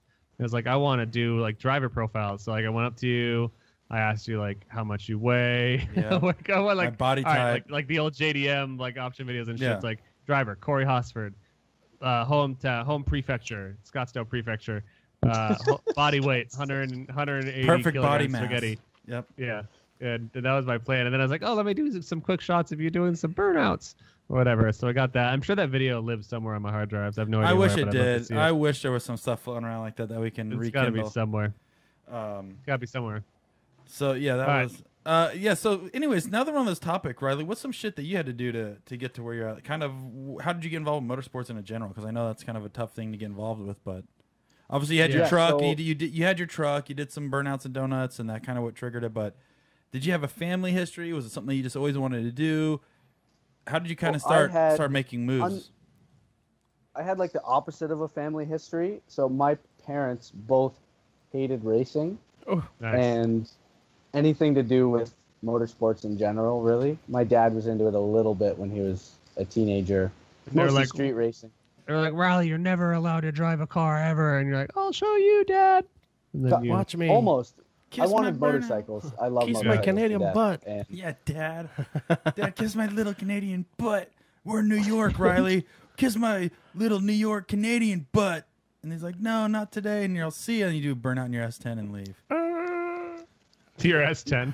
Yeah. Not your Canadian-made S10. I don't know if any of you guys have ever fought one of your parents. I actually got into a fight with my dad once, like an actual fight. That's like a Canadian thing, right? Really like fast. on Father's Day, you fight. Well, the thing is I'm so much bigger than my mom and dad right now. I would jack them up. I would waiting for the day that I can beat my dad up. It's coming soon. Wait, dude, I would suplex my dad through a table in 2 seconds. He'll probably love it. Oh yeah. Oh, you'd be like, you talking to me? Oh, you want to come at me like that? All right. You remember when he used to smack me with a belt? And just poof. It'll be like literally like Hulk Hogan versus RKO. Yep. Damn. I don't know where. I need a referee because I would want to get a full 3 count before I get up. I want to. You're like Hulk Hogan versus Randy Savage. Yeah. Oh, for sure. I would. No, actually, your dad would be more like who's the $1 Million Man? No, my dad. Or Ted. Like a big boss man or something like that. Like Ric Flair. My dad's. Your dad's like kind of like Ric Flair. I'd jack him. What's your dad's first name, Corey? Robert. Robert Savage. All right. Yeah. Cool. Macho Man Robert Savage. Yeah. So Riley, you were saying that one time that you fought your dad. Yeah. Sorry, that kind of took a turn there. Yeah, it did. So I got involved with motorsports originally through motocross. I had a dirt bike. I got one when I was 12 or 13. Had a paperwork for a bit. Saved up enough money. Was finally begged and pleaded to buy one, and I was able to buy one. When I was 15, I started racing motocross, which is too late, as it turns out, because I was awful at it. And I did that for a few years, broke a bunch of bones, and blew out both my knees, and said, I'm off to a really good start here, losing every race and breaking all my limbs. That's the makings of a champion. That's the makings of a true champion right there. Basically. And I had bought a truck as my first car to haul my bike around because I needed something to drag it to races or whatever. And that's when I started sliding my truck in the snow and the rain. And then after I kind of begrudgingly gave up my motocross career, I started to look into something else to do with racing. And it was like right at that time I stopped racing bikes. I found out about drifting. So it just kind of like was a smooth transition to go from one to the other. I just had the absolute worst vehicle you could possibly choose to start with. Yeah, the old Ryan Turk transition. I'm not very good at riding dirt bikes, so I'm going to start drifting cars. Well, what other? He was good. He was good actually. I want to know what other forms of. I want to know what other forms of racing that you would have got into. So in Canada they have snowmobile, planes jumping. Yeah. Oh, double-decker planes jump. Yeah, you guys know all about. Oh, we know about that. One Puck Life, dude. Hold on. These guys sidetracked you real quick. Finish what you're saying. You said you're funny that I mentioned that. Go on. Ryan Finish Turk, that thought. So my neighbor, funny enough, when I moved to the house I live in now, I live on a farm. My neighbor across the street is a professional motocross racer, and he has a track in his backyard. And he saw that I started getting into drifting, and he's like, Turk, that name sounds super familiar. Apparently, Turk used to race motocross in Canada. Yeah. I know he used to drift here for DMCC and stuff. But according to, I don't know if this is true or not, but my neighbor was saying that he was a Canadian pro racer for a little bit. Yeah, he did some stuff. Yeah, I didn't realize that until I watched some episodes of Turk and saw him riding a bike around and realized he's better than me at that too. So even better about myself. Well, also, I'm sure he started much before you, and he started drifting much before you. So, but I mean, Turk is getting old and weak. So just like Corey's gonna, he's fragile. Just like Corey's gonna suplex his dad. You keep on at this sport. One day you can suplex Ryan Turk into a table. Right through a table of flip cup. That's what I'm gonna do for sure. Yeah. So as you were saying, Corey and Paco. No, you made me lose my train of thought, but I was going down the road. Jumping snowmobiles over appliances. Yeah, double-decker appliance jump. Oh, so I was gonna say, what other sport other than drifting would you get into? Because there's a lot of good cheap sports out there. You can go BMXing. You could go. Yeah, I'm really bad at that too. Lawnmower actually. racing. I tried that and how about down a lot. What about just really running on feet? What about a foot race? That'd be pretty affordable, right? You only have to buy shoes. I entered 2 running races, and I don't think I'd finish better than like 10th in my class. Think about this though. Let me turn this up a bit.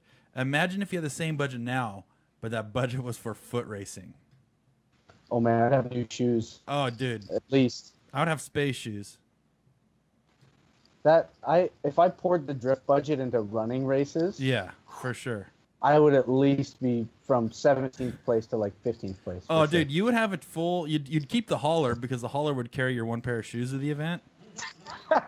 And then a big massive empty trailer with one pair of shoes right tied in the middle. down in the middle. Yep. So you have them tied down in the middle of the trailer. And then, all right, Riley, you're ready. And then you come out in your gold cape or your gold robe, and you flick it off, and you're wearing like a little maple leaf Speedo over your little dinger, and you slip into your shoes, and you finish the top 15. Yeah, and I would also have a maple leaf shaved into my chest hair. Oh, that's right. We were actually talking about hairy men before the show, huh, Sam? He's, I think, drinking a bottle of wine. What was that? Sam, you just missed it. We were talking about hairy men. Hold on. I saw. Hold on. I I saw. walked away because I ran out of wine and I had to open up a new bottle of wine. Oh, good. But I heard you talking about hairy men, and here I am. What's up, dog? So we were talking about Riley, if he had the same budget and actually spent the budget on foot racing. Like, I heard you. I listened. Yeah, I was listening while I was away. Yeah, so then it was like, well, you can get a Speedo and get a little maple leaf over your little dinger, the 25 mil dinger. And then he said he'd shave a maple leaf in his chest because he's a hairy man. And I was like, wow, we were just having this conversation about Sam being a hairy man and you being a hairy man. Yeah. That's why we can't ever hug, because it's like Velcro. It'd be tearing you guys apart. You're getting Now, who's separated. the hooks and who's the loops? Oh, I'm a looper for sure. Oh, for sure. Okay. Yeah. Okay. All right. Are you a hooker or a looper? 'Cause this is going to determine a lot of future interaction between us. I would consider myself as a hooker. Oh, for Okay. sure. Full blown Less than hooker. looper. That's it. You're a dirty hooker. This is a match made in heaven. Yeah. Didn't you know this difference when you're rubbing your hand over Sam's chest at Gridlife and Riley's? Your fingers would get cut and caught in Sam's chest, but Riley's were just kind of mowed right over. Mm-hmm. Yeah, that was the first. Yeah. It's like really hard. Yeah. It's like, Well, he's like a sheep's wool. porcupine. If you got to pet him the right way. Yeah. Yeah. One way is good. The other way is severe tire damage. So it's a one-way street for sure. Yeah, he's like a genie in a bottle. Come and set him. Yeah. Oh man. It's a good song. What is it like to It be is a hairy excellent. drifter? What's that? What's it like to be a hairy drifter? Have you encountered any problems with your hair?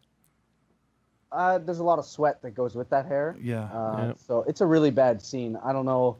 It's kind of like people soup, sitting in the car for many hours. I don't know if you guys are aware, but Corey's smooth as a bowling ball. Yeah. Oh, yeah. Mhm. I've been trying my whole life and Tried growing. Yeah.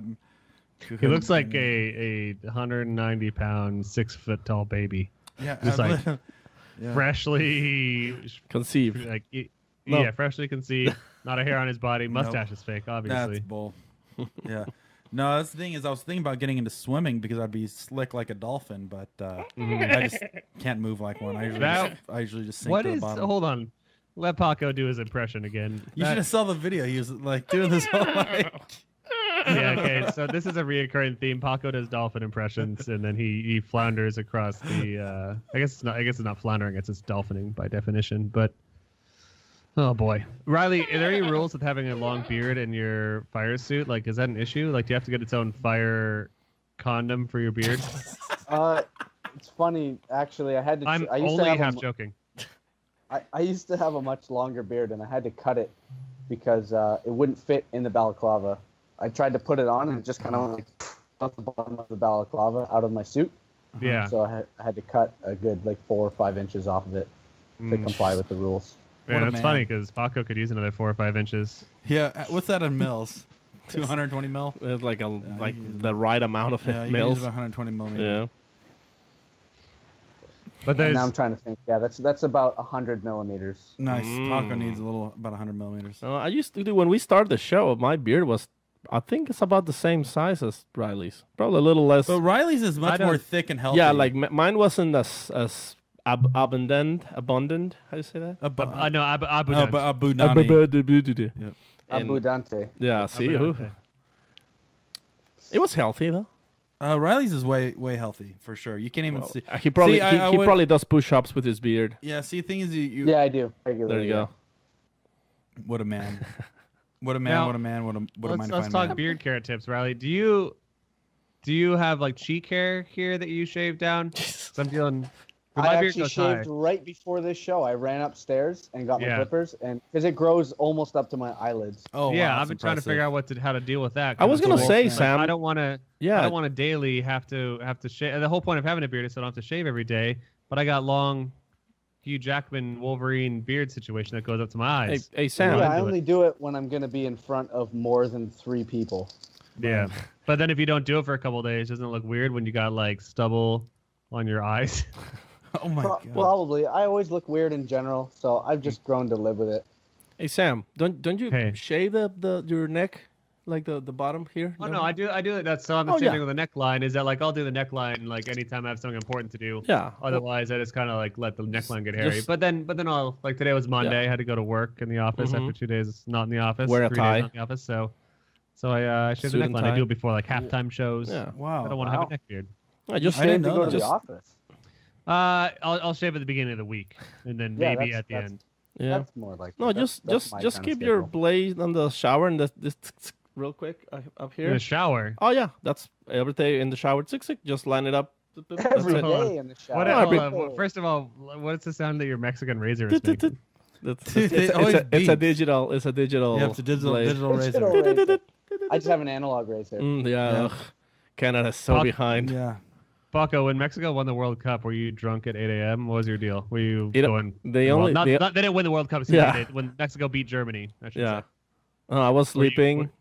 I don't watch soccer. Were you in the shower going tick tick tick tick? No, he's going tick tick tick. That was tick, after. Yeah, I woke up and it. Yep. Yeah, went back to sleep. Went back to sleep. Yeah. Yeah. All right, so let's get on to the important stuff. Beard care, more beard care. Do you use like oils? Use pomades? Like how do you keep that thing straight and firm? Do you clip in it like on the sides? Hair dry Some it. questions. Yeah, a little bit.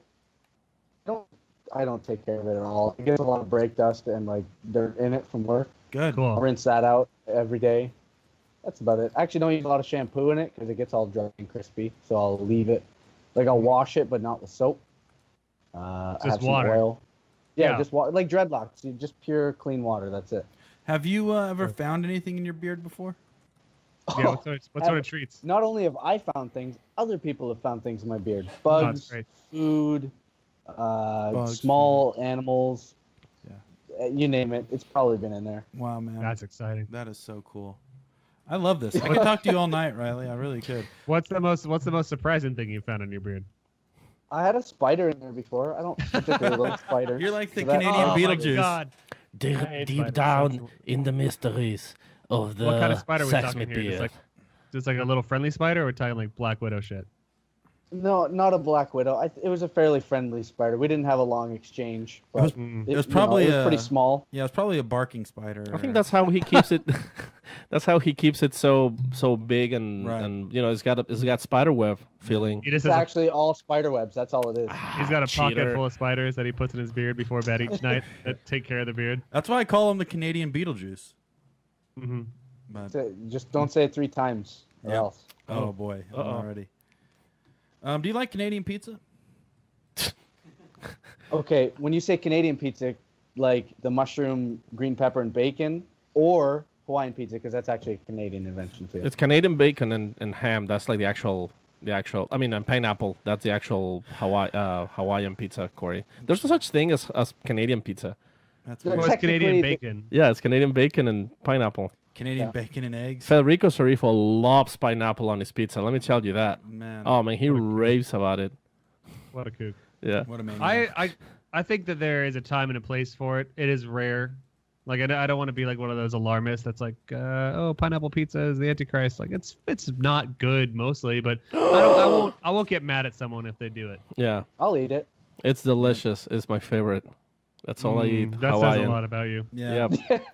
Well, I'll be, and eating a cheeseburger in paradise and Hawaiian pizza with Are you doing Jimmy Buffett here? Paco's the Mexican I was Jimmy thinking, yeah, Buffett. like I do. Actually, I Cheeseburger in used to have Tony Bahama shirts. I wish you would wear that. I still have him. Why don't you put them on? I'm gonna bring one to Gridlife. How about that? You better, All because right. you're on vacation. Duh. Everybody who's listening, bring your Hawaiian shirts Tommy to Gridlife. Bahama. Tommy Bahamas, preferably.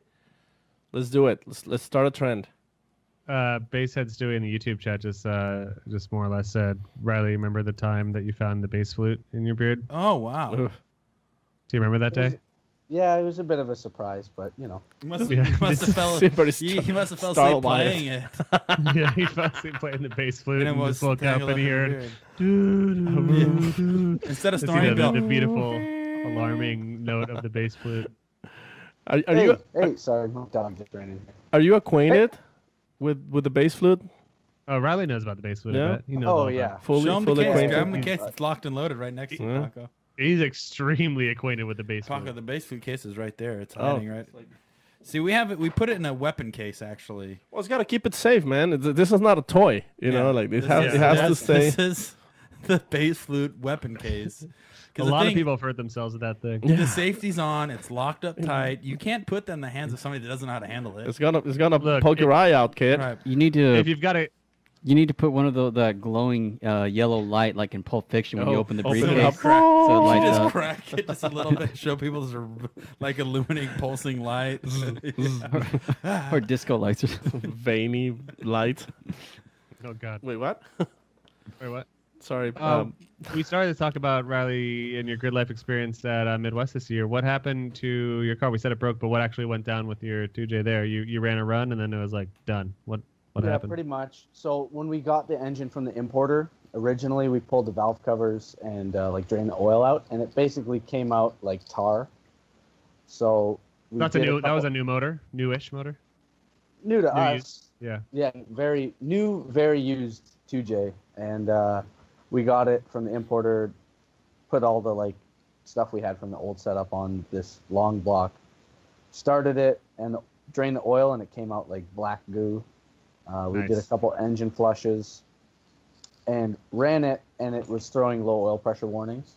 So took the oil pan off, cleaned out the pan, changed the oil pump, put a new oil pickup on it, drove it some more, and the pressure was okay.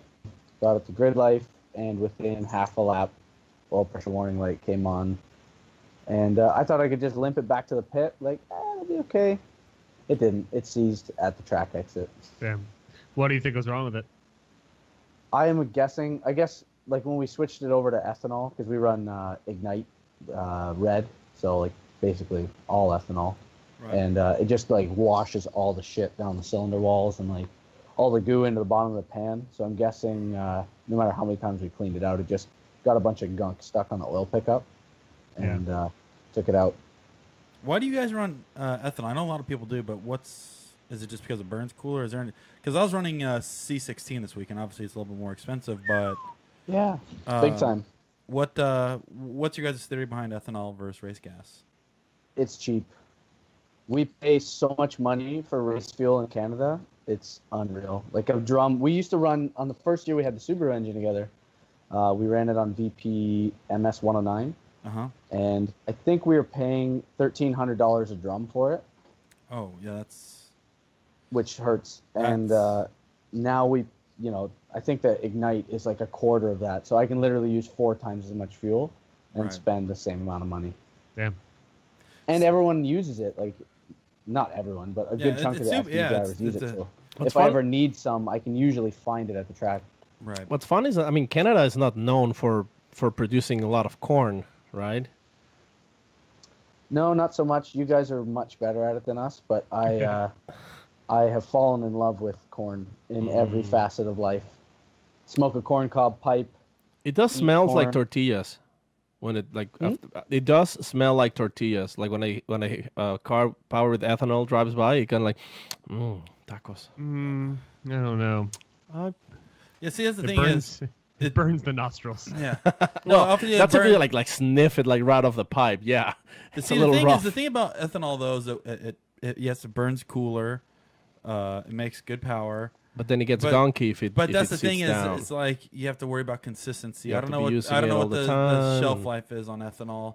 The shelf life's really short. It's hard on a lot of stuff. We had to convert everything in the fuel system to run ethanol. And that's the thing is, you let it sit in an injector for too long, or it's just like it's a lot to worry about, especially when you have a machine like yours. It's very sensitive to that stuff. But obviously, if you have a full-time crew on it, they can manage that. For me, it was like I just want to put gas in it and go. Obviously, better the gas, the better. That's why we went with just a fuel, and it consumes less too. Like one thing is like, what size injectors are you running in your race car? We have 2200 cc. Yeah, I'm running. It's a lot of pumping. I'm running 1200. Oh, it's just become a pissing contest. No, but it's just the difference between ethanol and fuel. Yeah, ethanol burns it has less energy, so 1.5 times faster for consumption. Yeah. So we use a lot of it, no doubt. Right. And there are definitely some downsides. The shelf life is short. You have to service things a lot. it breaks down the foam in the fuel cell. It can do that real quick, but it's just the cost and the availability. It's really, really, really hard for us to get VP or any race fuel, really. There's not a lot of suppliers. You have to jump through a lot of hoops to get it. Yeah, it totally makes sense. And also, it burns cooler, right? So your engine temps are lower? Yeah. I mean, in theory, ours still gets pretty warm. It's not that it burns cooler, but when you spray ethanol, like when you atomize it through the injectors, when it atomizes, it absorbs a lot more heat. So it literally it absorbs heat from the engine. So then it burns just as hot. Gotcha. Good to know. Yeah, it's science, mofos. I was gonna draw like a big. What's some other hold on, I want to know some other 2JZ tricks, Sam. Come on, dude. No, I was gonna ask about 2Js. I want to vibe off this 2JZ stuff because obviously you've been having a bunch of success in it. But what are you doing internally to yours? What turbo, manifold, intake manifold, head work? So let's see. I'll break it down. The exhaust manifold is a full race, equal length, like tubular manifold. We have a Garrett GTX 4088. Oh wow. Same, actually, really similar setup to Tarek's car. We have the stock intake manifold, just with a bigger throttle body. We went to drive-by-wire last year. So we have a BMW throttle body. It's like a Bosch throttle body, and just a factory BRZ pedal. What else? All the internals. We have like BC cams and springs, diamond pistons. Whoa, pistons made out of diamonds? Yeah, they're super hard. Wow. It's we blew most of the budget on the diamond pistons. Yeah, but you gotta steez out somewhere, Yeah, just to tell people that there's diamonds flying around in the engine is pretty exciting. What else? I think stock cranks. Yeah, stock crank, stock well pan, stock well pump. A lot of stock stuff. Are you running an AccuSump or a dry sump? Nope. Just what? Stock pump. What a brave That's what man. I found out that a lot of people are doing with the 2Js. They're just running the stock pan and pickup. Maybe because it's kind of like I don't know. I mean, still like, oil starvation. This just sounds like the number one reason. I did have a problem with oil starvation last year. Gridlife South, going through the S's, like how it bottoms out, that like G out at the bottom. I did spin a rod bearing there last year. Ugh. So ideally, dry sump would probably be the way to go, but I think a dry sump setup for that car is like $6,000 or $7,000. So it's not right in the budget. Right Was that an issue because of the pan, or what was the issue for that? That seems kind of weird. I think it was just there was so much corner load, like so much G load through that section that it could have been something else, but it seemed to happen right there. Not even like oil pan baffles or anything like that. No, it's literally a stock pan. Wow. Which I think at least baffles make sense, to keep the oil, from sloshing left and right. I haven't seen inside the stock pan. I can't remember. It's got, I think, some baffling in it. Okay. In the factory. Maybe maybe factory has some nice baffling. Okay. So are you running nitrous or no? No nitrous, no. Because you're running what size turbo? 4088. 4088, which is a popular turbo size, but I can't imagine the lag on that thing. It's laggy. It doesn't come on until around 4200, I think. It really kicks on. Christ. So you got to be on it. Lots of clutch kicks, and you have to be in the right gear all the time, or else. Because everybody's going down to like the 35 series. A lot of people are running 35. Yeah, so that's what we have on the STI is a 3582. Yeah, that's exactly what we had it on the BRZ and dynoed it, but it didn't make huge numbers. Was it Gen 1, the Gen series, Gen 1 series, or Gen 2? And what hot side? How big was the hot side? Oh man, now you're asking super technical questions. Well, I'm just figuring this out because we just went through some like hot side testing, and like there's a noticeable difference between the GTX 3582 Gen 1 and GTX 3582 Gen 2, and the sizing for the hot side housing. Because I think we're running the biggest, and I want to say it's like 1.01 or. I think we had the big exhaust housing on, but I'm not 100%, but I think it was the Gen 1 because we got it 2 years ago. Yep. And we had the biggest hot side on it, and it made okay numbers, but it wasn't. What were you at, 600? I can deal with the lag. I've been driving it like that. What number did you make on the A3582, and what did you make on the 4088? Oh, it's tough to say because we tested them with different engine setups, so like different compression ratios and different cams. Right. So it wasn't like a back-to-back test. I can't remember right now. I think we're close to 900. Jeez. On the highest boost setting, which Dove explicitly told me not to use it. It's just there to. I think it's just there to tempt me, and I don't know. That's like when you're me. in like a top 4 moment or final battle. He's like, "All right, hit the switch, Riley," and you're like, "What?" And he's like, "Damn it, listen to me, woman, hit the switch." And I'm waiting for that moment. Yep.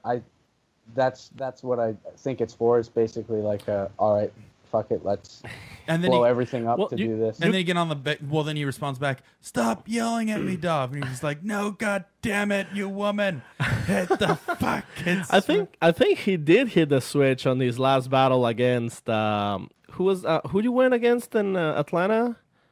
Who you went against? Literal. It was like one of the most insane battles, even though it was on it was top 16, right, or top 8? That was top 8. Top 8, yeah. I mean, like that was like almost like a final, like a No, that race. was like It was a big. That was a Yeah. Pro 1 battle, man. Like, Yeah, for that sure. Was definitely it was talked about. I think even like JoJo Redman even talked about that battle too because it Yep. was Yeah. it was a Pro super 1 super level. tight battle. Yeah, so yeah, the 2J stuff is pretty crazy, man. I've never driven a 2JZ before, and I'll tell you Yeah, I what, liked the story, Corey, about how you thought it was broken, but you just didn't know what boost was. Yeah, I I totally. was just listening to that tonight. I was laughing really hard over that. Which, I Corey, swear to- you've driven SR motors, but I guess you're driving SRs with little turbos, so Yeah, it was it was like one of those things where it didn't like it wasn't as big as of difference. You know, I've driven obviously like a stock SR, but it wasn't like this ass kicking like nothing on the bottom and then it just kicks you in the ass on the top. Yeah. And I think with an SR and like this built 2J stuff and the bigger turbo, that out of boost RPM range is much larger. So like Oh, yeah. obviously like an LS car, you'd go in there and just like, "Rrr," you know, I now have experienced what people have said the lazy LS driving versus now the crazy 2J driving because there is such a huge difference between these. I couldn't believe it. Like I said, before you can just go in there and float in on the gas and like work the throttle a little bit, you know, you're making 700 foot-pounds of torque. Let like, the off- engine do the off work. bottom, but it's a very flat torque curve. And this thing was like I said last time I went in, I thought I clutch kicked or what I would traditionally consider a clutch kick, and it was like, and I was like, I remember like, God Clutch damn, kicking like, at wow, I 2,500 already broke this RPMs. thing, but I had no warning lights come on, so I was like, okay, well I didn't break anything. That's when I told Keith, and he's like, yeah, you just didn't get in the boost. So next time I finally got it up over like 3,200, and fuck, dude, I've never like people Like always say. You saw the camera going into the cylinder heads, No, and you saw it's, the pistons. it was and one of those came out of the feelings. exhaust. Well, I think it was the sounds. It was a combination of the speed and sounds it was making that was like double dramatic. Like it was a double breakdown. But I remember getting on the gas for the first time, and I was like floating around. I was like, okay, wow, this thing is. But then it's like when it starts digging, because I'm running 26 pounds of boost, Oof. and when that thing hits, people always use examples like, man, my car's so fast, I'll throw it in the seat. And I was like, I've driven some pretty fast cars before, and I haven't really anything. But like, this would be one of the cars that's like, dude, this thing is kind of kicking me in the butt a little bit, dude. Like, it kind of kept me on. But my drive, like, obviously I did just a handful of laps, but I could tell how much more I had to learn. That's why I was like, oh, are you going to run St. Louis? I'm like, I don't know, because it is so much different. I love it, actually. I really do enjoy it because it's like, I feel more a part of the car. If that makes any sense, Riley. I feel like Yeah, it makes perfect sense. I have to, like, I feel like I really have to treat this thing much different. I have to, you know, it's you're taming a different beast, and I think that relationship now that I'm creating with the car is so much different than what I had before. It was like, you know, being with, you know, a fat lazy person and then hanging out with somebody that's super spontaneous and like, I need to go, and that's what it is. I'm trying to keep up with the car now. It's really weird. It's crazy, but It definitely a makes you different work, experience. definitely. I heard they weren't running in St. Louis because you were afraid of Riley. Well, I am afraid of Riley because he's a giant man. Like, you look at this, he's actually a lumberjack. He's actually 6'6", 260 stacked. Yeah. And Yeah. This is dry. he didn't, Dry weight. Yeah, he didn't like the fact that I said I was going to suplex my dad through the Driftcast table. Yeah. And so Brian, I wish you could crop his camera angle so you could see his big hairy thigh in the shot. Because right now, Oh, there it comes. Oh God! Oh no! But Jeez, what a he was beast! sitting- Look Leg at that pit. thyroid. Look Leg at that. pit. Look at that thyroid that dude has. I thought he was gonna do a Absolute leg unit. drop. Yeah, that's Leg drop on the desk. That's a giant thyroid. Absolute unit. Thyroid. Yeah. Yeah, massive thyroid. It's just the problem. huge, dude. Canadians are known to have a massive thyroid, and you just proved us all right. No, just it's dude, it's a different thing, Sam. I don't know what it is. It's just I don't want to. I don't want to push it. I don't want to drive it. And I don't want to wait. So this is the other thing too. So if I want to compete with Riley and how Good Dawson good he reference. is Thank and how well you guys are such assholes. I was just watching Riley doing doing his best. What was that movie with the showgirls. No. Riley's a showgirl part time. Ah, dang it. Well, the funny thing though about that is that wasn't his leg. That was his third leg. Just swinging across. No, but the thing is, The like, old meat hammer. so real quick, if I want to compete against Riley and the Envi Auto guys, they have their shit figured out, and Riley's obviously super capable. But Corey, you're a very capable driver too. If you just get out of your own damn way. But that's the thing is, I'm okay to say that I need more time. I just Yeah, need a you little bit do. more time, and I'm okay with that. Are So- there any walls at St. Louis that Corey could hit? Yes, technically. I've seen a couple people hit them, but it's like way off track. You got to really screw up to hit one. It's like Yeah, harder Corey. to hit than the Atlanta wall. Harder to hit than the Atlanta wall, Corey. You could do this. Oh yeah, I'm not worried. You could hit it for sure. No, for sure. I'll give it a good old whack.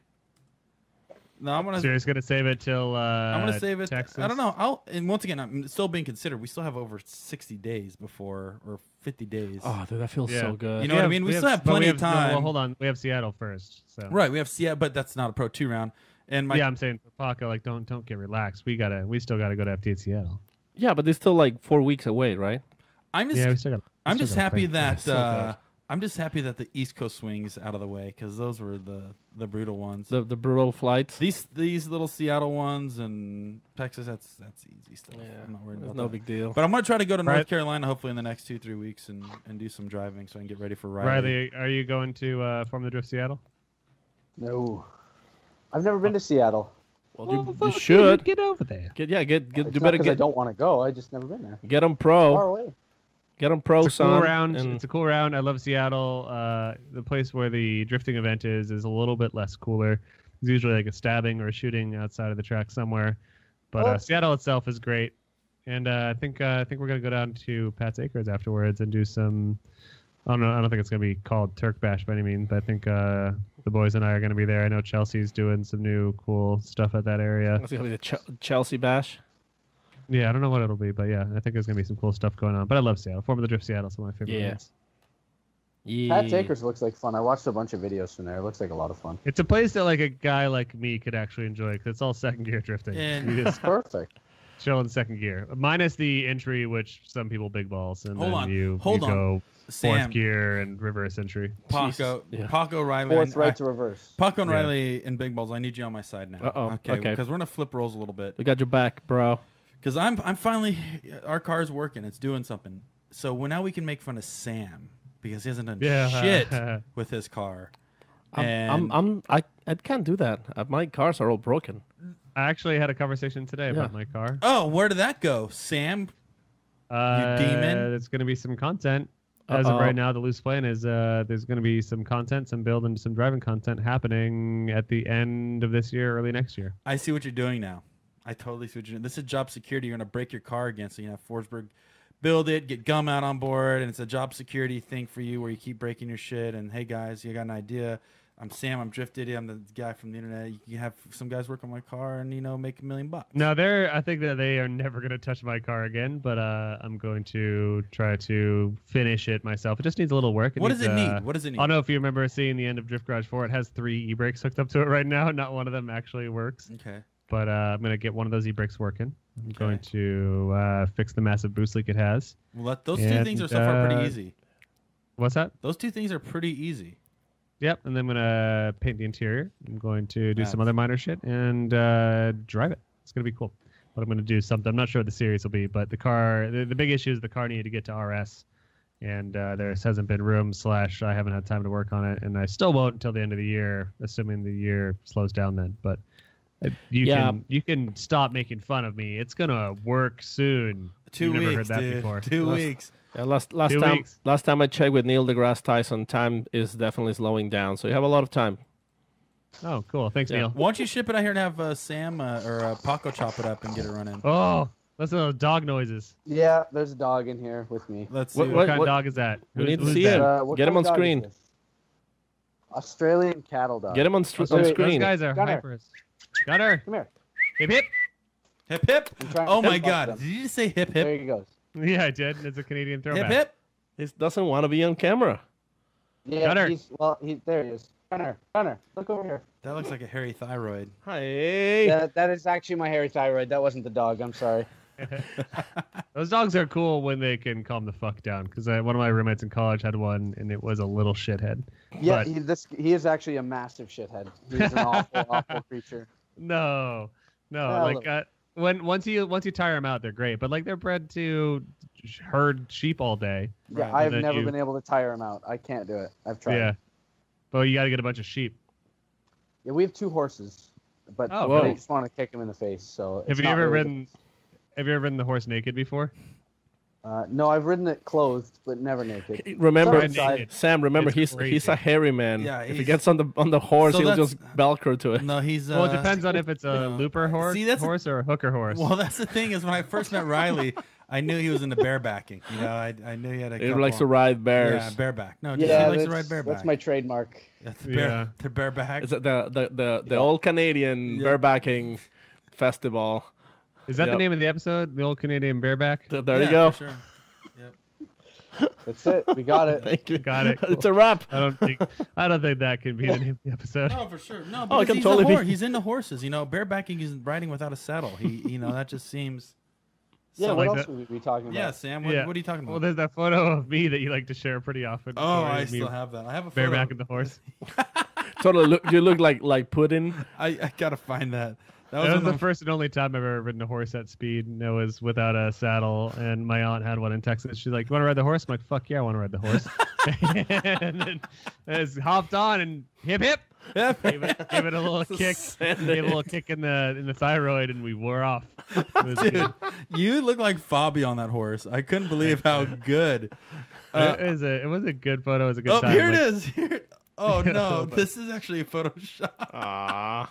That's Sam on a that's- horse. And play somebody- it. Put it on so, the camera. So look at this, Sam. Look at this photo. Somebody photoshopped my face on your horse.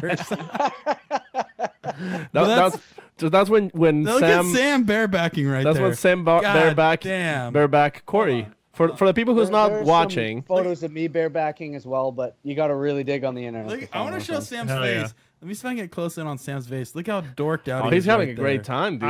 I was terrified, like in a good way. It was a very fun. There's Sam's thigh. Scary Barefoot. experience. Look- oh, Sam's barebacking barefoot on a wild Corey horse, just getting ready to be bucked.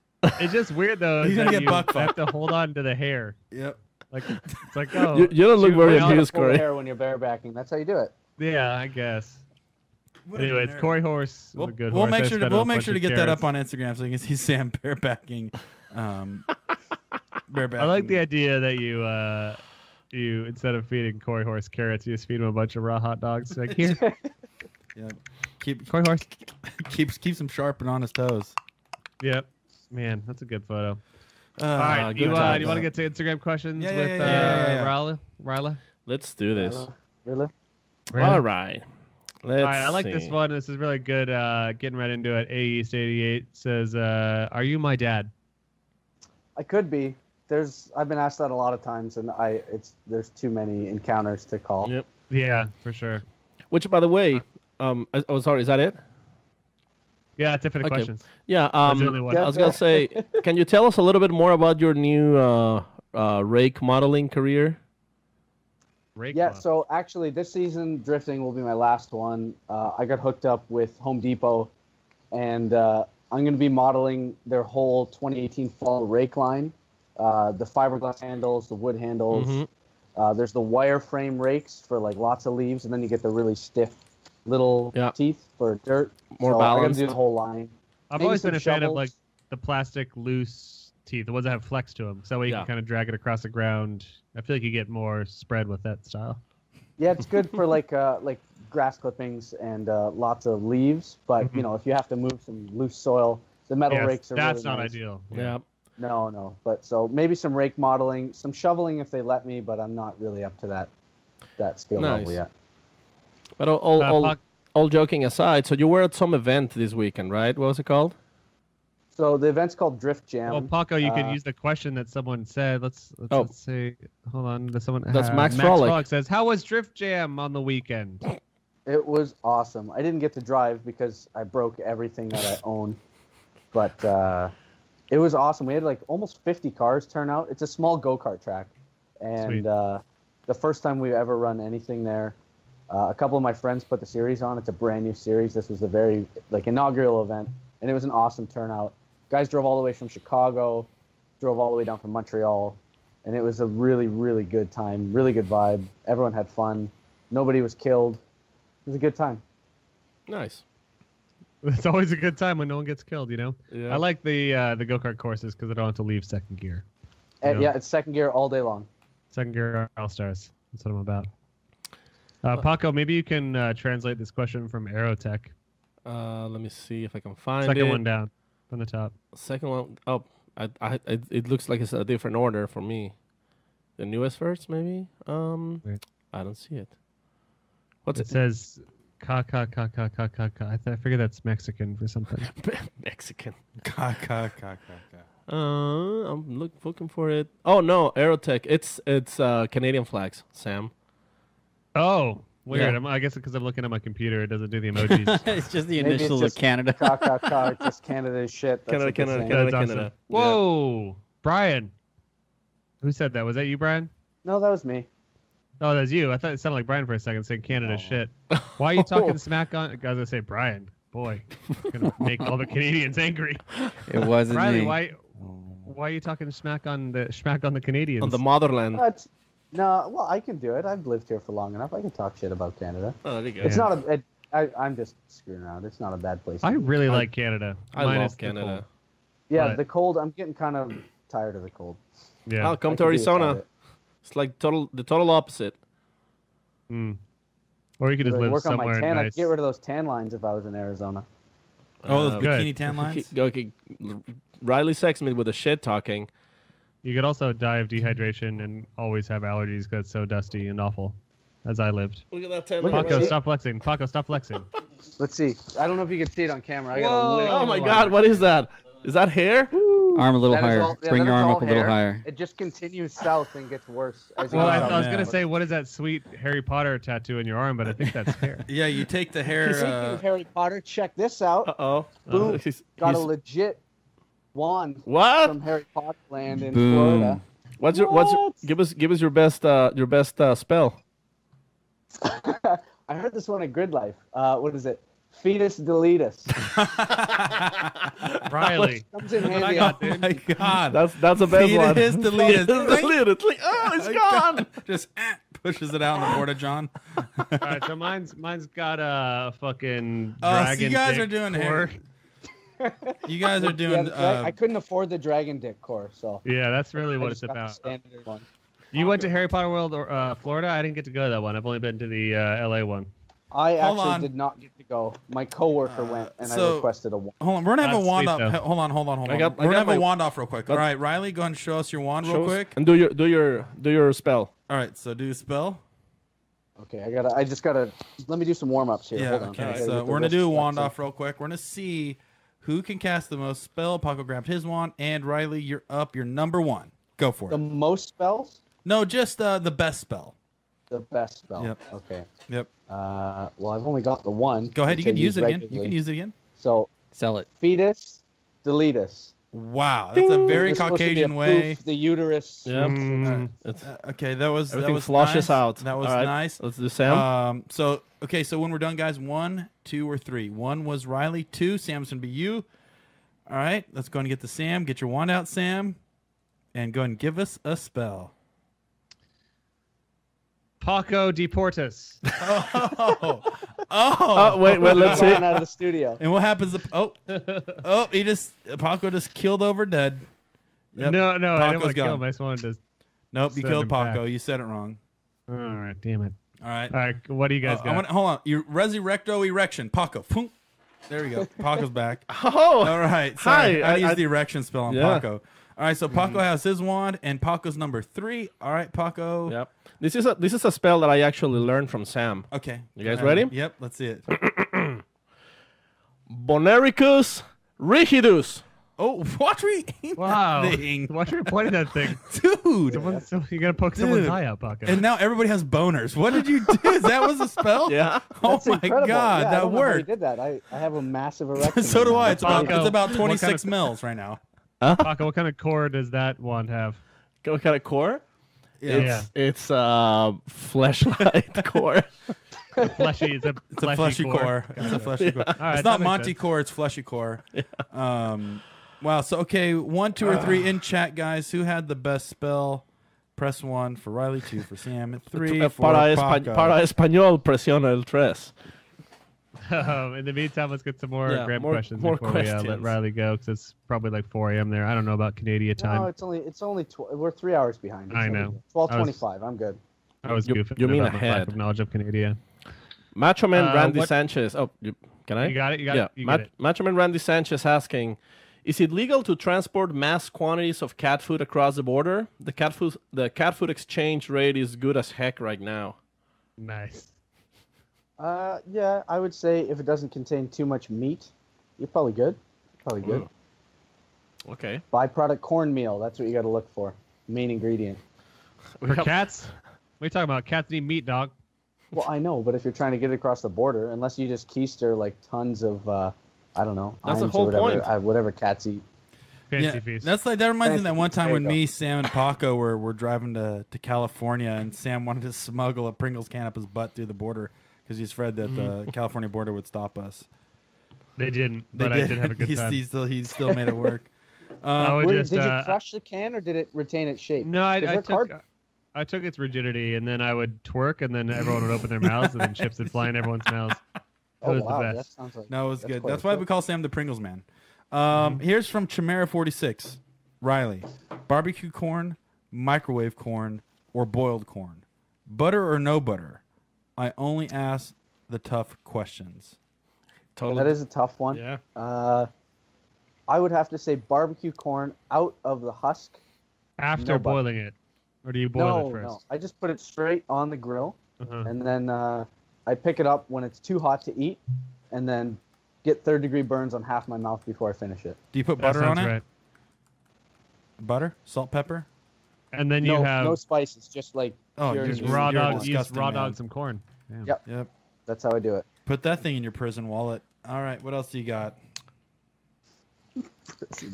By the way, the votes are coming in. Okay. We have 1 vote for number 1, Yep. 1 vote for 69, Yep. 1 vote for 420. We're tied. Every- That's a Six dead wins. nuts That's a tie. tie. Everybody wins. Yep. That's a close tie. This is a good question from DevoCat. Can you please notify Maximum Driftcast about the typo in their bio? Apparently, Paco, I never looked at our bio. Apparently, it says Maximum Driftcast. Welcome to Maximum Driftcast. Corey Hosford, Sam Nalvin, and Paco Ibarra, www.maximumdriftcast.com. Click here for our latest content, but it's spelled like the number 4. Paco way. Paco way. Way to go, Devo, with the grammar correction. Yeah. Nice. I like that. 4. Let's see. 4 score and 7 years ago. you know? dude, I have- Actually, it's funny because DevoCat, that isn't intentional because our newest sponsor, we can finally announce them, is 4 loco. Yep, For Loco. That's us. right.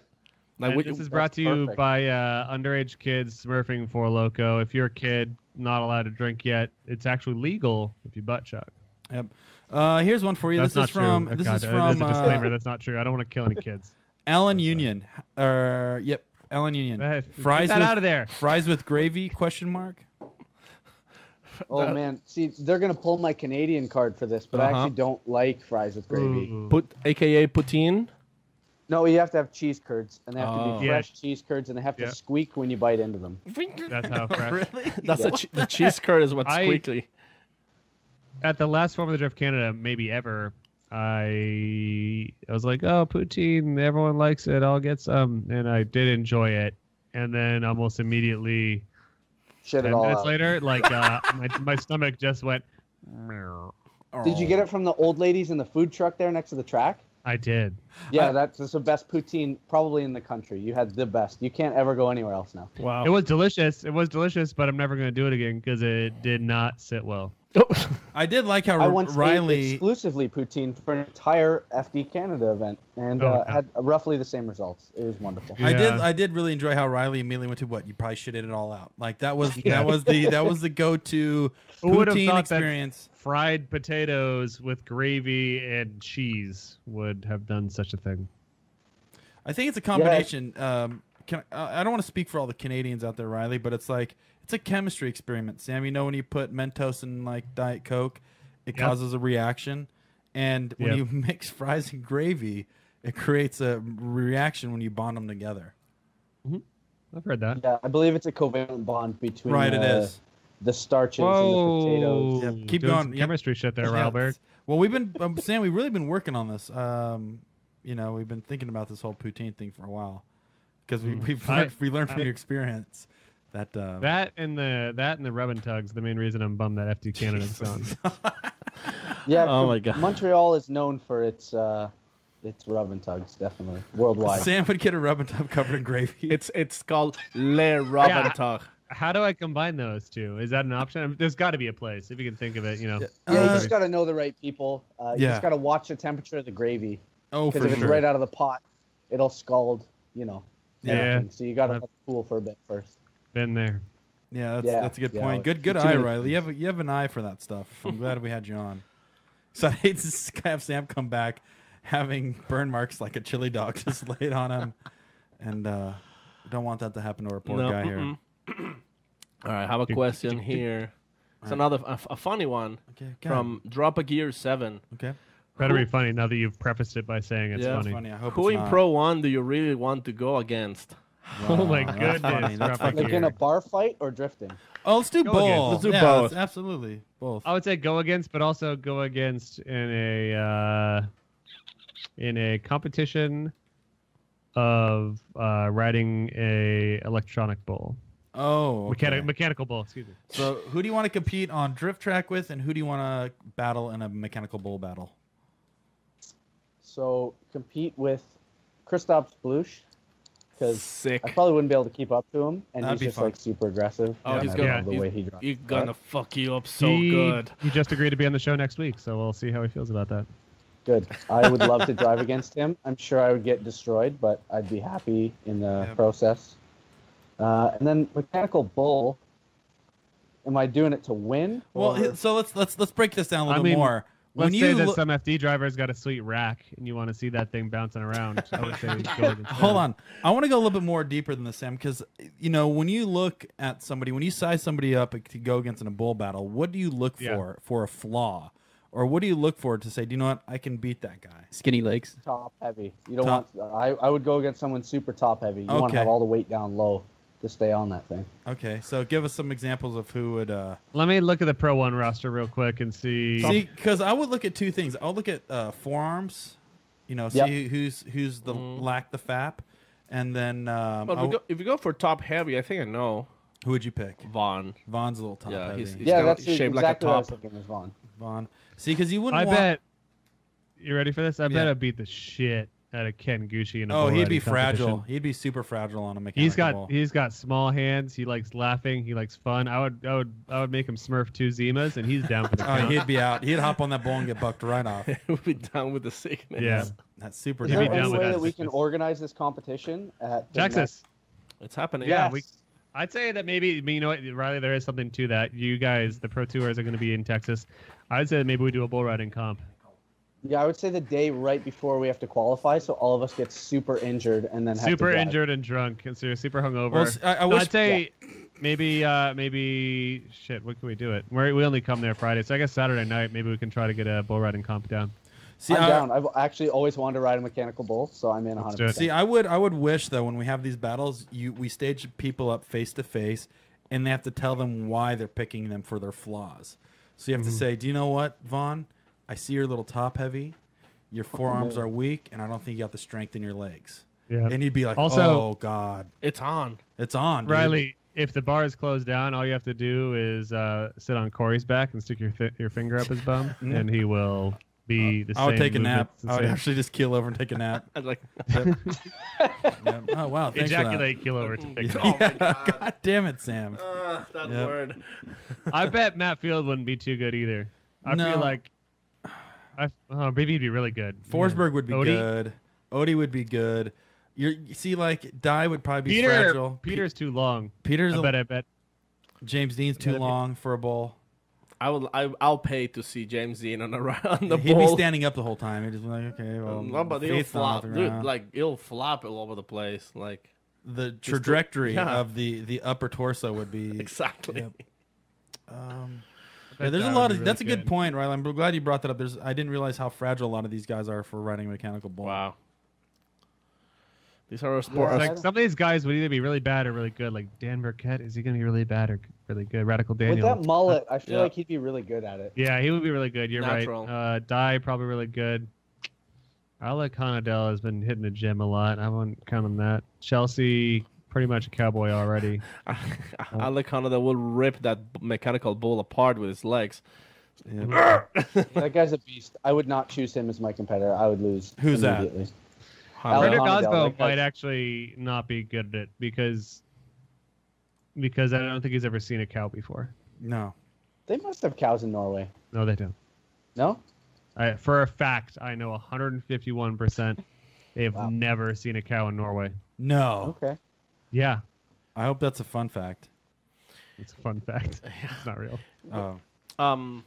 I guess you guys think we're good with questions for Riley? Yeah, Yeah, I go, think we go got the more. questions. Go Yeah, one I more. think- I'm just I saying. think we're all- I'm just saying we're all riled because up. well, maybe Riley can help us real quick because Mm-hmm. last episode we couldn't read any of the questions for Corey, and we have a lot of not? questions for Corey No, Hosford. we'll say we'll. Wait, what happened? We just ran out of time. Oh yeah, So maybe you guys want to read a couple questions for Corey? let's do 3 questions. Let's do 3 questions.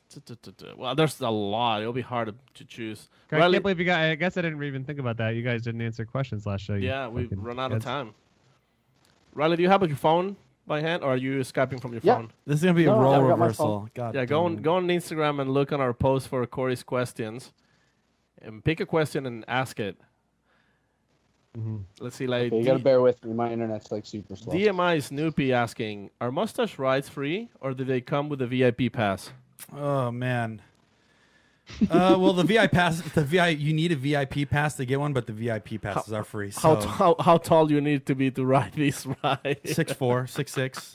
You know, I like somebody a little bit taller than me, a little taller man. for Like those- Josh Robinson could probably ride You it. probably ride Yeah, it. for sure. I mean, for those of you who don't know, your body is a wonderland. It is. I take pride in it. Yeah. I take a lot of pride in it. So I'm not gonna read this question, but I've been cracking up because it's so out of the blue. If you want to read it, just go read skid mark 74. Oh, I see it. Nah. Hold on. No one read it. I No, don't don't, know the Paco. time of the day, but oh god, I guess I already did. But that got me just now because it's so bad. That's definitely not Oh, boy. happening. Oh my God, these people. Hold on. Jamie K124. Corey, is hot dog a sandwich? No. Yes, it is. Why is it not It's a sandwich? because- That's what I want to. do you want wanna to know why? What And I'll tell- classifies it not as a sandwich? Because do you know what? You look at a typical sandwich, right? Mm-hmm. Do you know when you go to Subway and you order a sub, that's a submarine. When you order a hoagie, that's a hoagie. Still a sandwich. No, it's a sandwich. We're talking about a tradition that's 2 pieces of separate, not one Yeah, connected. yeah. So what defines a separate? sandwich? A separate is 2 pieces of no, bread. they don't always cut it down the middle. They usually have the bread containing itself, like Jimmy John's does Just- that. It has Yeah. one. But that's a separate sub. clamshell. That's a sub. That's not a It's sandwich. a sub sandwich. It could That's be a sub sandwich. But we're Isn't talking a about a submarine sandwich. technically. But here's the thing: is a hot dog is its own entity.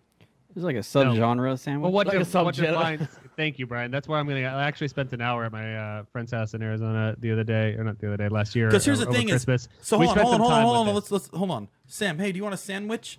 Oh, Yes. well, what type of sandwich are we talking A about? pita- Are we pita- talking- yeah, when pita you think of a sandwich. traditional sandwich, Uh-huh. okay, you have 2 layers of bread, one on top, one on the bottom, with the goodness Yep. in the middle. That's 2 separate pieces. You can say. Yeah. Now, if you go, hey, do you want to get a sub? Well, hold on, You they can don't have to be identify the separated. sub as one unit with fillings on the inside. Hey, do you want a We're hot saying dog? that It's bread with a hinge. in It's a the bread with genus hash. of sandwich, the species is sub. Is what you're saying. So it's still a sandwich. A submarine is a sandwich. I would still create its own. I'd make sure it's its own So entity. pitas became No, hold before on. subs, You're saying that right? the submarine is aside from a sandwich. A submarine is not a sandwich. It's its own entity. Well, so when you go to the How could you bath, say that's not a sandwich? It's its own entity, Sam. when Don't Corey, judge it. Corey, when you go That to is the incorrect. Corey, when you go to the bathhouse and two naked men, You guys are asking me, and I'm giving Wait, my wait, opinion. wait, I put hot dogs on a listen, pedestal. listen. If when you go to the bathhouse and two naked men hug you, one from the front and one to the back, is that a sandwich? No, that's just a bunch of nice, beautiful men just That's holding that's each other. quite a view. Yeah, that's a bunch of good-looking men holding each other. Okay, so what about this? And Okay. I'm sure you've all done this. You make a hot dog and realize you have no hot dog buns Yeah, left. you use the white bread. You- Use some You iron put it kids. between two pieces of bread, or you cut a piece of bread in half and use that. Is that a Yeah. sandwich? One slice and Yes. roll it up. Yeah. See, I- It's a taco. Riley, they're all sandwiches. I would Corey's- consider that a Corey's pig in a very wrong. blanket. That's a pig in a blanket. It's a hot dog taco. See, a that's pig a in blanket. subgenre of the sub. Oh my of the God, we're pita. gonna start a fist fight right Okay, here. check us out now. Check us out. Hot dogs, sandwiches, ice cream sandwiches, pitas, sandwiches. Now hear me out. It's gonna get crazy. Okay. Tacos, sandwiches. Sandwiches. Oh my No. god, you guys No. are jacking. Hey, me. No. hey, I'm an authority for tacos right here. I'm gonna call it. Oh my god. It's Tacos- the tacos what? of Tacos are sandwiches. You guys are jacked. Tacos. There you go. Yeah. Hidden hot dogs. Hot guys dogs are with pig in a jacked. blanket. What do we call Sandwich. that? Sandwich. Sandwich. You guys are jacked, man. It's a folded tostada. Sandwich. They're all sandwiches, baby. You So guys- tostada is a It's, sandwich. it's in between. It's in between two layers of the same item. Then what about a Now pig let's in a get crazy. blanket? Let's get crazy. Let's Sausage say- between say- pancakes. So what's a Let's say protein style, in and out, no buns, lettuce, sandwich. what's a What's the what's a difference? corn dog? Sandwich. Corn dog is God, not- you guys- this is hurting my feelings. Like, this is not good. You guys are traumatizing me, and I feel bad for all listeners that you guys are traumatizing. Look, this Either is they're all sandwiches or none of them are this sandwiches. is a bad. I would have them all non-sandwiches then. Then what's a sandwich? There's no such thing anymore, Sam. You ruined it.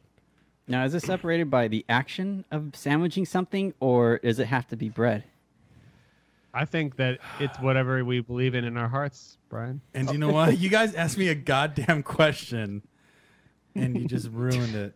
I like creating my hot dogs are its own thing. I put them on the side. You can eat Okay. them bun. You can eat them bunless. This You is- can eat them with the bun, This is Sam. this is It's a gonna goddamn hot dog. end all arguments of the sandwich. And this is from Wikipedia, and it says a sandwich is a food typically consisting of vegetables, sliced cheese, or meat placed on or between slices of bread, or more generally, any dish wherein two or more pieces of bread serve as a container or wrapper for another food type. Two separate pieces. Boom. No. It said Yeah, two but separate. Or you Or can say separate. more sandwich, though, with one pieces. piece of bread. That's right, Riley. But you not a can't. single. Everything's a sandwich. Serve as Hold a on. container.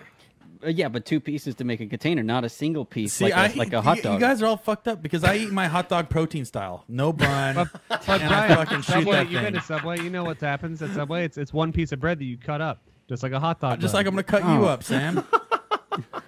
All right, let's get on to the next question. This is really good. Pendleton Poppy says, "Does your mom know?" She found out not too long ago. All right, cool. Yes. Any other questions? Riley? I have one All right, go for it. from Iron Dookie. Oh god, Ooh, the Dukester. Good- God, good you had to stuff. hit me with the Duke, man. Would you rather fight one Steven Seagal-sized seagull or 100 seagull-sized Steven Seagal? Steven Seagulls. Wow. Like this is like the epic With or without the That was a lot of ponytail? alliteration. In the there. epic MVP nuclear bomb MVP of a question. question. Do you know what? It's funny you say that because I just watched a karate video with Steven Seagal today. Out for justice? Nope, it was Marked for Death? Have you? No, it's not even a movie. This is real life shit. He's training in Russia right now. Oh, wow. So Steven Seagal has been doing some pretty intense karate in He's Russia. a terrible person, isn't he? What's that? He's a terrible person. Yes, he is. Isn't he? Like He's a very outside of the terrible movie person.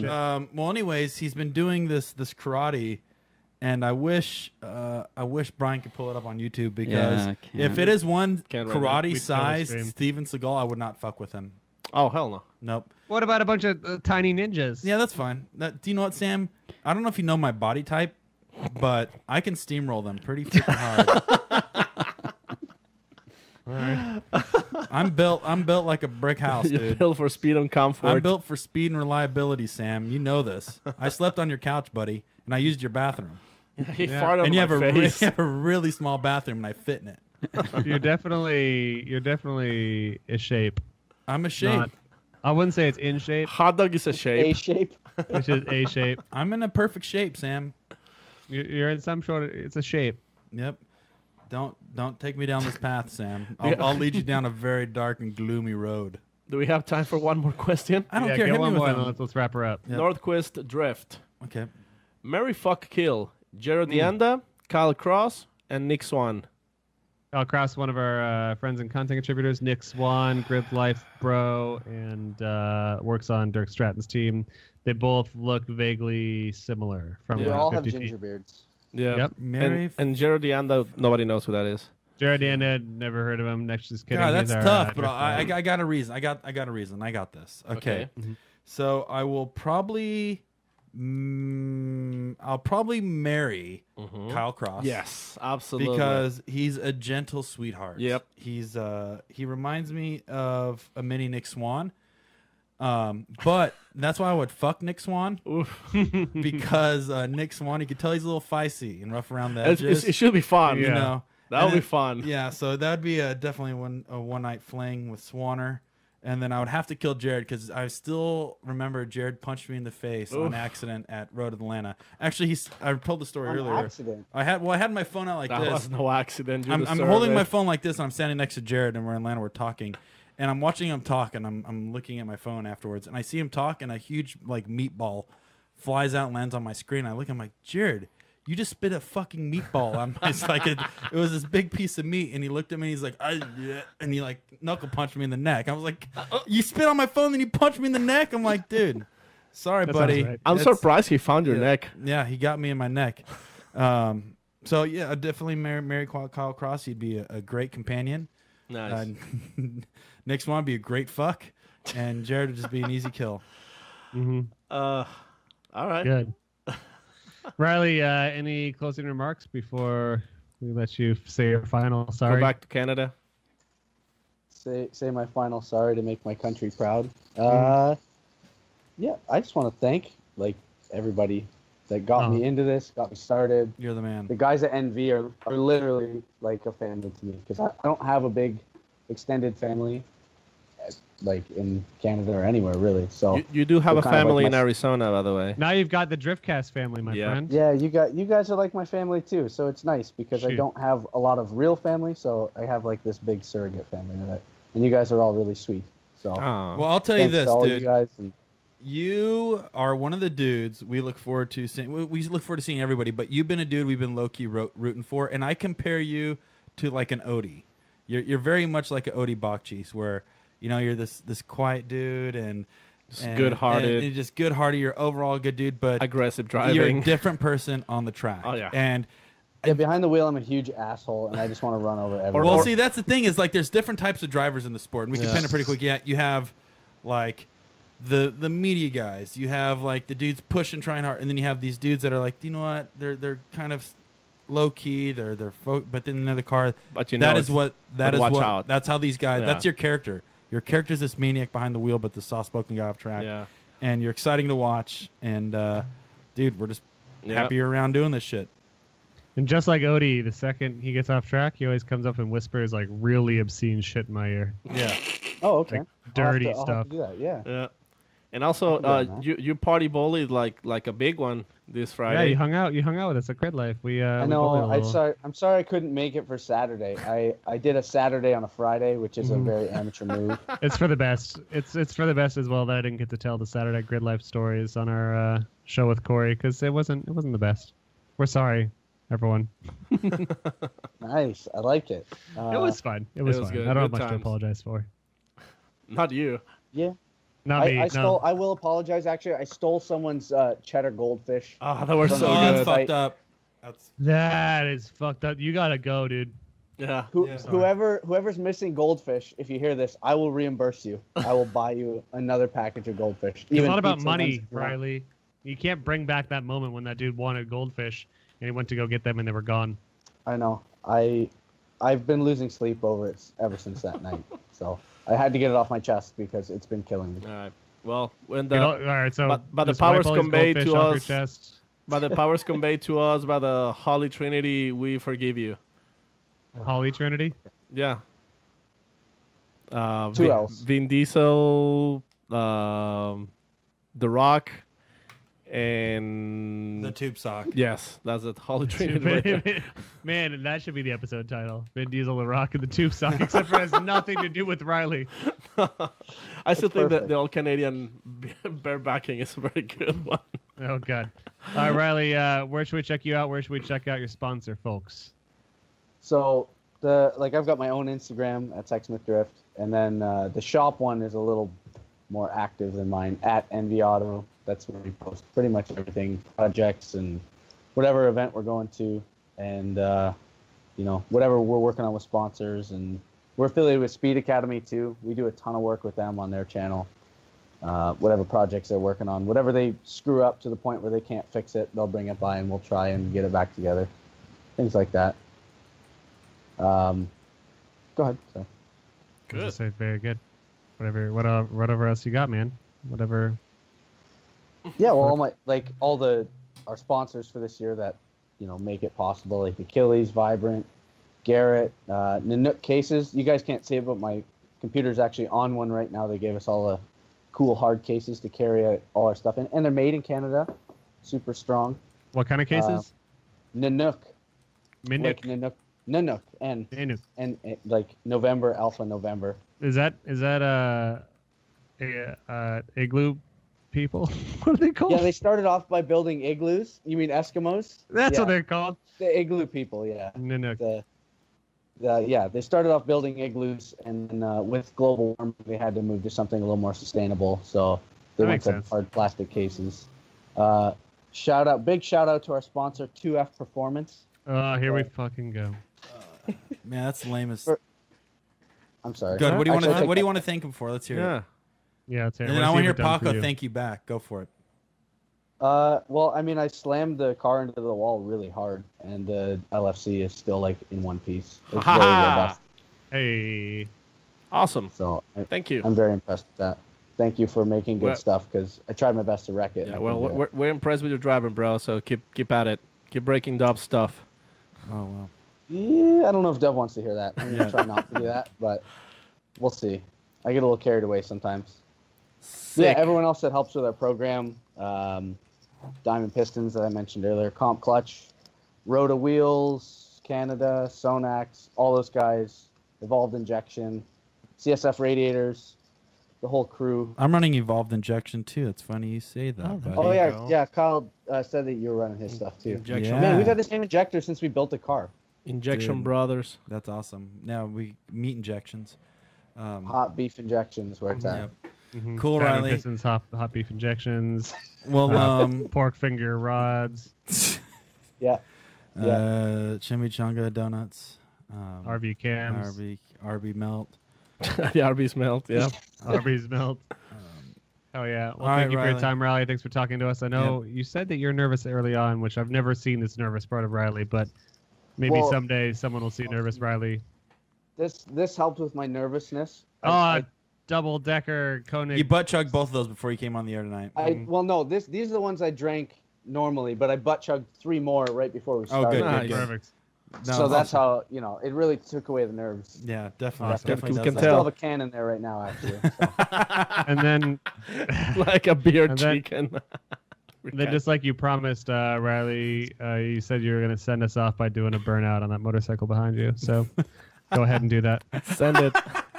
Man, if you would have given me a little more notice, I actually could have, but all the fuel pump relays are pulled out of it right now because I have it apart. So We can I'm wait. sorry. Yeah, we have all the time in For the real? world. Yeah, well, just go So I ahead. could probably start it and bang it off the rev limiter. I'm sure my mom would be super happy with me running a motorcycle at 1 in the morning Yeah, at 12,000 RPM. Corey's Oh, been doing good. it for a while. He used to ride dirt bikes in his mom's house all the time. Did he? Like they You didn't wanna let him burn go out to the in park. house? I was gonna say something. I'm not gonna say it. Oh. You already said too much last week. Yep. Yeah. Not say anything. All right. Well, thank you, Riley. Riley can stick around while I thank our sponsors and friends, but Oh, we want to thank. big announcement What? before we go there. Oh yeah. Oh yeah. Look at We this, have guys. New shirts. So Look Where's at my Subaru. buy 'em? we got Where's my Maximum shirt? Driftcast. You Assholes. don't get one. They won't make them that Yeah, big. well, you fat ass. they specifically said not for Sam. Yeah, now how big- that's I'm an what's- extra medium. No, dog. you're not. You're 4X, you Yeah. fat pig. Well, here's the one for you, Sam.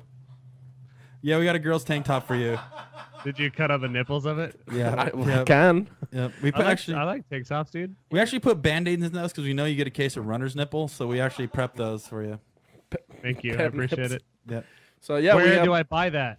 MaximumDriftcast.com/store. Oh, Gonna buy some other koozies and keychains Yep. and whatever. So we have the koozies. We have the cooties. we We have, have the keychains. keychains, which I Keychains. left my keychain is in the. There's no base flutes available, but maybe one day. So yeah, we have ladies shirts, ladies tank tops, extra tight T-shirts for you to show your muscles. Yep. We have shirts What about for ladyboy shirts?